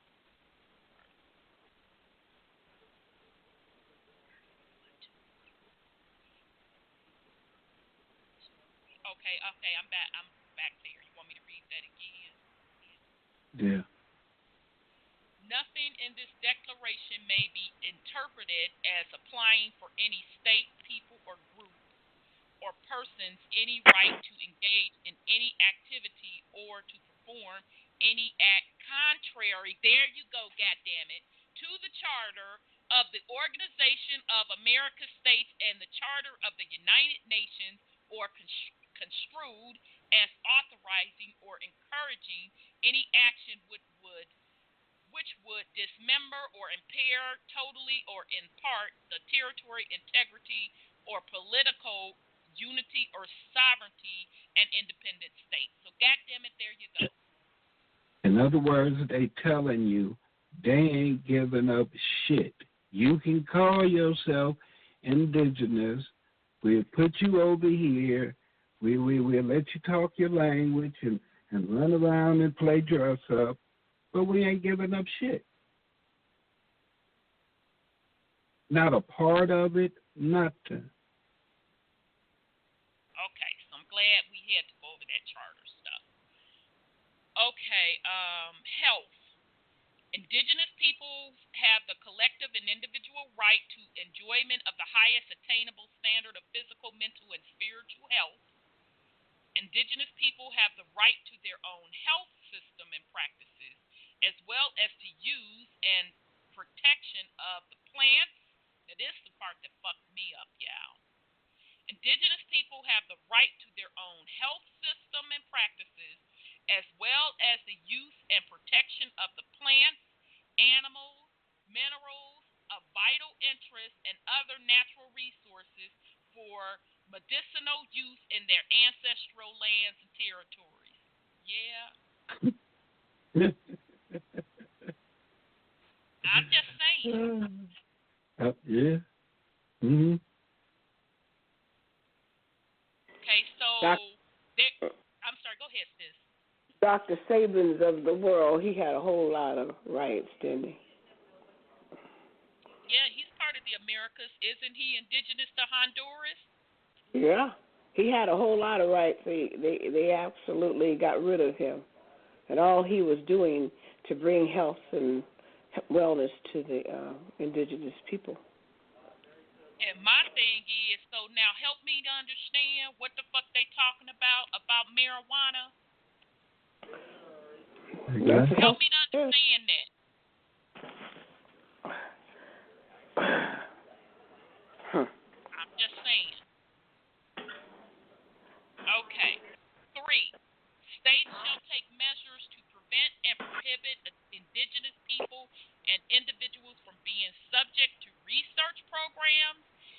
biological or medical experimentation as well as sterilization without their prior free and informed consent. Likewise, indigenous people and persons have the right, as appropriate, to access their data, research conducted by individuals in public and private institutions. Yeah. Okay. Okay. Not being followed, especially with biological medical experiments, sterilization. Because they're not informing nobody of what they shooting them up with. No. Let's take that flu shot that people finna stand in fucking line and get. Okay. 4. Indigenous people have the right to use, without any discrimination whatsoever, all the health and medical care institutions and services accessible to the general population. States, in the consultation and coordination with indigenous people, shall promote intercultural in the medical and health services provided in indigenous communities, including training of indigenous technical and professional healthcare personnel. Yeah. I don't see that happening. Number 5. States shall guarantee the effective exercise of rights contained in this article. So that's your Article 18 on health, and they ain't following none of that shit. Not a nary one. As Grandma and them used to say, nary. Okay. Yeah, we got that doctor for the CDC that came up missing, and they said he killed himself or drowned himself or something. And he was trying to tell everybody the lay of the land and what they doing to us, and they got rid of him. And not only that, one of the Kennedys came out and said how these vaccinations were targeting the melanated boys and are contributed, to a high level of what do you call them? Autism. Mm-hmm. And that's just one. And he named some other stuff. So now help me to understand again how they're honoring the health article. Okay. So poisoning you on your own land and telling you what you can motherfucking smoke and drink on your own land. Okay. All right. Rights to protection of a healthy environment. Indigenous people have the right to live in harmony with nature and to a healthy, safe, and sustainable environment. Essential conditions for the full enjoyment of the right to life, to their spirituality, worldview, and to collective well-being. Yeah. Let's take a drive down to any inner city with high population of indigenous people. Is that a healthy, safe, sustainable environment? Conditions for full enjoyment of the right to life, worldview, and to collective well-being? I think not. Number 2, indigenous people have the right to conserve, restore, and protect the environment and to manage their lands, territories, and resources in a sustainable way.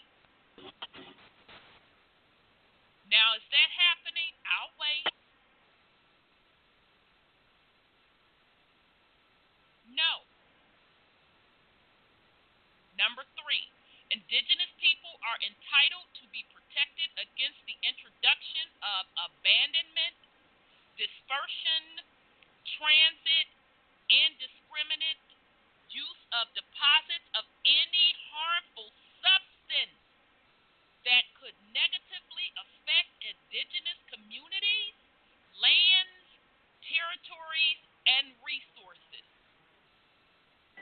That's why they put the crack out there, right? Right. And that's why the most polluted areas are in the indigenous people's communities and neighborhoods. That's why they're on the streets, too, homeless. Right. 4, indigenous people have the right to the conservation and protection of the environment and the productive capacity of their lands or territories and resources. States shall establish and implement assistance programs for indigenous people for such conservation and protection without discrimination. So they ain't following this article, right to protection of a healthy environment. It's not happening. Okay? And even yet again in this article, they are telling you that you as indigenous people are the only ones that can make this land healthy. Because you are the caretaker through your bloodline. They can't do it. Only you can do it. So not only are you not recognizing yourself as indigenous to this land, you're also not being the stewards and the caretakers to the land. We're also not speaking up about the colonizers damaging, polluting, raping, and ravaging our land. That's not the job of the colonizers to do that. With all of their organizations, that's your job as the indigenous people, because only you can heal the land, not them. They said that way about the gate, that they know that you're the only ones that can heal the land. On a spiritual level, if you look at Ephesians, the 2nd chapter, they tell you who they are. They come over to kill, steal, and destroy. They came to take what was ours because they were the sons of perdition, and that we had the covenant, and they were far away from it because they were marauders, murderers, thieves, and so that's what they do. They destroy everything, and that's their legacy, and that's what they say in their own books. That's who they are. And when they go into a land, they just don't take the resources and leave. They decimate it. They decimate the land, and they decimate the people, and they think that's the right of conquest. So, then they give you this article to tell you, oh, you got the right to do it, but we ain't going to give it to you. Right, and, we're going to, we only got like 15 more minutes, so we're not going to be able to finish the whole thing this week. We're going to have to do it next week, so I may have to push the other show out to the following week when we're going to talk about who the aliens are, because this is much deeper than what we realize. Okay? So it even goes beyond just the particular land masses on this plane. There is another component to this, why this is happening, where you have this entity or group of folk that go around raping and ravishing land. Okay, so we're going to get into that probably in 2 weeks. We have time next week, I'll start it up, but if not. So it even goes deeper beyond that, because remember, the colonizers came fucking with other people's shit because they had messed up their own land. Okay, so it's even going to be deeper when we get to that. Okay, so Section 4, organization and political rights. Rights of association, assembly, and freedom of expression and thought. Oh, I need to have you tell me my rights on who I can assemble with, how I can express myself in thought, get the fuck on. But I'm going to go on and read it. 1. Indigenous people have the rights of association, assembly, organization, and expression, and to exercise them without interference and in accordance with their worldview, inter alia, values, usages, customs, ancestral traditions, beliefs, spirituality, and other cultural practices. 2. Indigenous people have the right to assemble on their sacred and ceremonial sites and areas.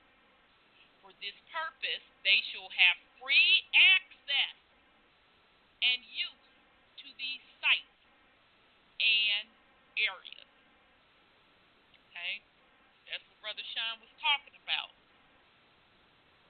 When you walk up... We read that already, sis.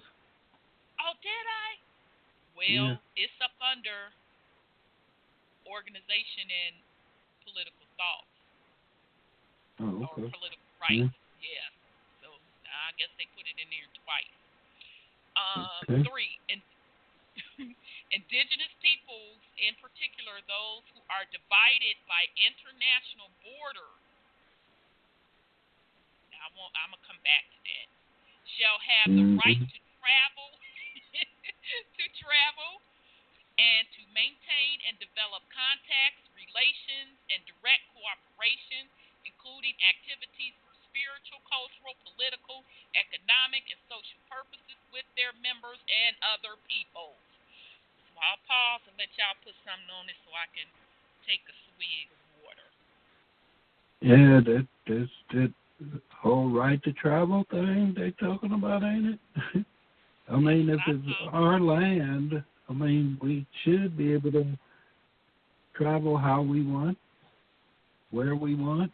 I mean, as far as the way that they got the corporation and everything set up, you got people that call themselves owning things. I mean, when our ancestors was here without them, I mean, there was bison and food and everything just everywhere. We didn't have to ask for nobody's permission. Right. I mean, it's just... And, you know, what was deep in this particular declaration was for the mere fact they're telling on themselves.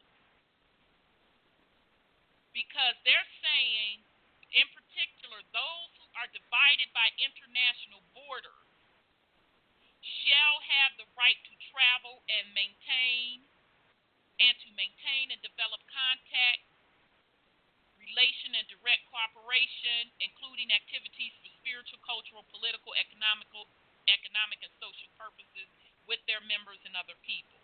So, in other words, their motherfucking international borders don't apply to you. Exactly. It's bullshit. It doesn't apply to you. What the fuck you talking about, bruh?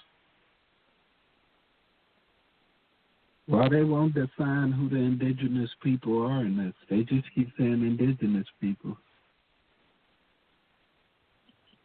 Why they don't just come right out and say who the indigenous peoples are? We know it's not the Native Americans. Right. It's only the ones who don't have... And they still won't come out and say it. It's the ones that don't have any rights. No rights, not even government rights. And then here's the deep part about it. So not based on their motherfucking fraudulent international borders. So that means Haiti, that Dominican Republic, they can miss me with that bullshit. Honduras, all of our America's brothers and sisters. From Canada all the way to Venezuela to what they're calling the States, we have a right to travel to any of them. What the fuck they talking about? Hey, I want to take off the subject a minute. Do you know they've been earthquaking and hurricane in Haiti for a while now, and I was just reading an article. They found the metal on that island that's more precious than gold. It's called iridium, and it's like baridium, you know, in the what you call it, Black Panther movie. I said, no wonder they try to kill up all them folks over there. They try to get them off that land so they can get that stuff, because it's worth $80 a gram, and it's a metal that is don't disintegrate, and it's very strong. And it's not fireproof, all kinds. So when they go in to conquer, they want you off the land so they can have access to all your resources. And that's another source. That's what they do in there now. Right. And they've been trying to get, they've been trying to get all of us off of these Americas since they first stepped foot on to colonize. They tried to whitewash us. They tried to kill us all. Couldn't do that. Too many of us. Genes, bloodline too strong. Tried to sex us out. Can't do that because our genes dominate. That's not going to happen because they cannot. You are the land and the land is you. So, interesting. Okay, so the last one. Number 4, the state shall adopt in consultation and cooperation with the indigenous people effective measures to ensure the exercise and application of these rights. Okay, so we already know that they stank asses. It's not doing, especially the right to travel. That's definitely not happening. So we should not even have to.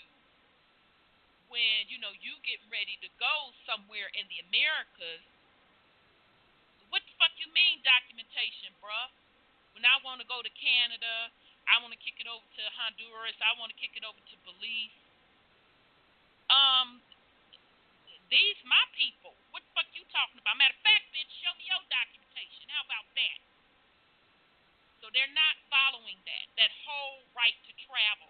So I know a lot of brothers, they get real big on this from the point of what we're calling in the United States corporation jurisdiction, traveling between the states. Okay, but it's even bigger than that. You're not supposed to be having to show them anything when you're traveling and moving amongst the Americas. Okay. Right to autonomy or self-government. 1. Indigenous people in exercising their right to self-determination have the right to autonomy or self-government in matters relating to their internal and local affairs, as well as ways and means for financing their autonomous functions. 2. Indigenous peoples have the right to maintain and develop their own decision-making institutions. They also have the right to participate in the decision-making in matters which would affect their rights. Okay? So that goes back to what Brother Sean was saying. So who the fuck was around when this was drafted? I don't remember nobody tapping my people on the shoulder. Okay, they may do so directly or through their representatives. Who the fuck's supposed to be representing me? And according with their own norms, procedures, and traditions. They also have the right to equal opportunities to access and to participate fully and effectively as people in all national institutions and fora, including deliberative bodies. Okay, so that last part, the right to equal opportunities to access and to participate fully and effectively as people in all national institutions, that's just what the fuck they want you to do. That's what all of that voting and this and that, that's just what they want you to do. Okay? But again, you're not supposed to be a part of that corporate structure. It was not designed nor written for you. It was written for the non-indigenous on this land. Out the gate, that's who it was written for. Okay, I'll pause in case somebody want to put something on that. We literally only have 5 more minutes. If not, I'm going to go through indigenous law and jurisdiction. I'm sorry, go ahead, sis. I just want to add one thing to that right to travel. There's no such thing. We're held hostages. We're prisoners of war. And being prisoners of war, they can talk all that crap they want. Unless they release us according to the Geneva Convention, we are still under arrest. Good point, sis. Indigenous law and jurisdiction. Indigenous people have the right to promote, develop, and maintain their institutional structure and their distinctive customs, spirituality, tradition, procedures, practices, and in the cases where they exist, juridical systems or customs in accordance with international and human rights standards. The indigenous law and legal system shall be recognized and respected by the national, regional, and international legal systems. Number 3, the matters referring to indigenous persons or to their rights or interests in the jurisdiction of each state shall be conducted so as to provide for the right of the indigenous people to fully represent with dignity and equality before the law. Consequently, they are entitled without discrimination to equal protection and benefit of the law, including the use of linguistic and cultural interpreters. Number 4, the state shall take effective measures in conjunction with the indigenous people to ensure the implementation of this article. Okay, so that's under indigenous law and jurisdiction. We know they ain't following that because I mean, you see that in 1 where it says about in cases where they exist. Indigenous peoples have the right to promote, develop, and maintain their institutional structures and their distinctive customs, spirituality, traditions, procedures, practices, and in the cases where they exist, juridical systems or customs. That's them admitting that they knew that a lot of our people wasn't up into no judicial system. Exactly. All that's up under this patriarchal bullshit. Exactly. Whereas they never had jurisdiction over you. Not at all. Period. So I'm going to ask again, why are people running around, hands up, don't shoot, Black Lives Matter, when they don't have jurisdiction over you anyway? Not supposed to be hearing none of your matters. This goes back again to responsibility. Our particular communities, we're supposed to be policing, and I'm putting that in quotes, our own communities. Okay? So I'm not going to go any deeper than that. We're going to pick back up next week. So I'll remember that we left off on indigenous law and jurisdiction. So we will conclude next week. Sis, do you have any last words for the family? The more I listen, the more it's depressing just to hear what they did. They really didn't give us anything. It's a lot of political talk. It's a smoke screen. It's another matrix page. Another page out of the Matrix book. That's all I have to say. Indeed. Brother Sean? Language. I don't know how many times, family, we done told y'all this language. Paper genocide is what got rid of us. Yeah. Now they're trying to bring some of us back to life and give us some benefits so that they can peacefully coexist for another cycle. Right. Their contracts is up. It's up. Once you seek federal recognition and utilize their declaration, Yep. Under their charter. you back up under their jurisdiction. You ain't free. You may get you a couple privileges, but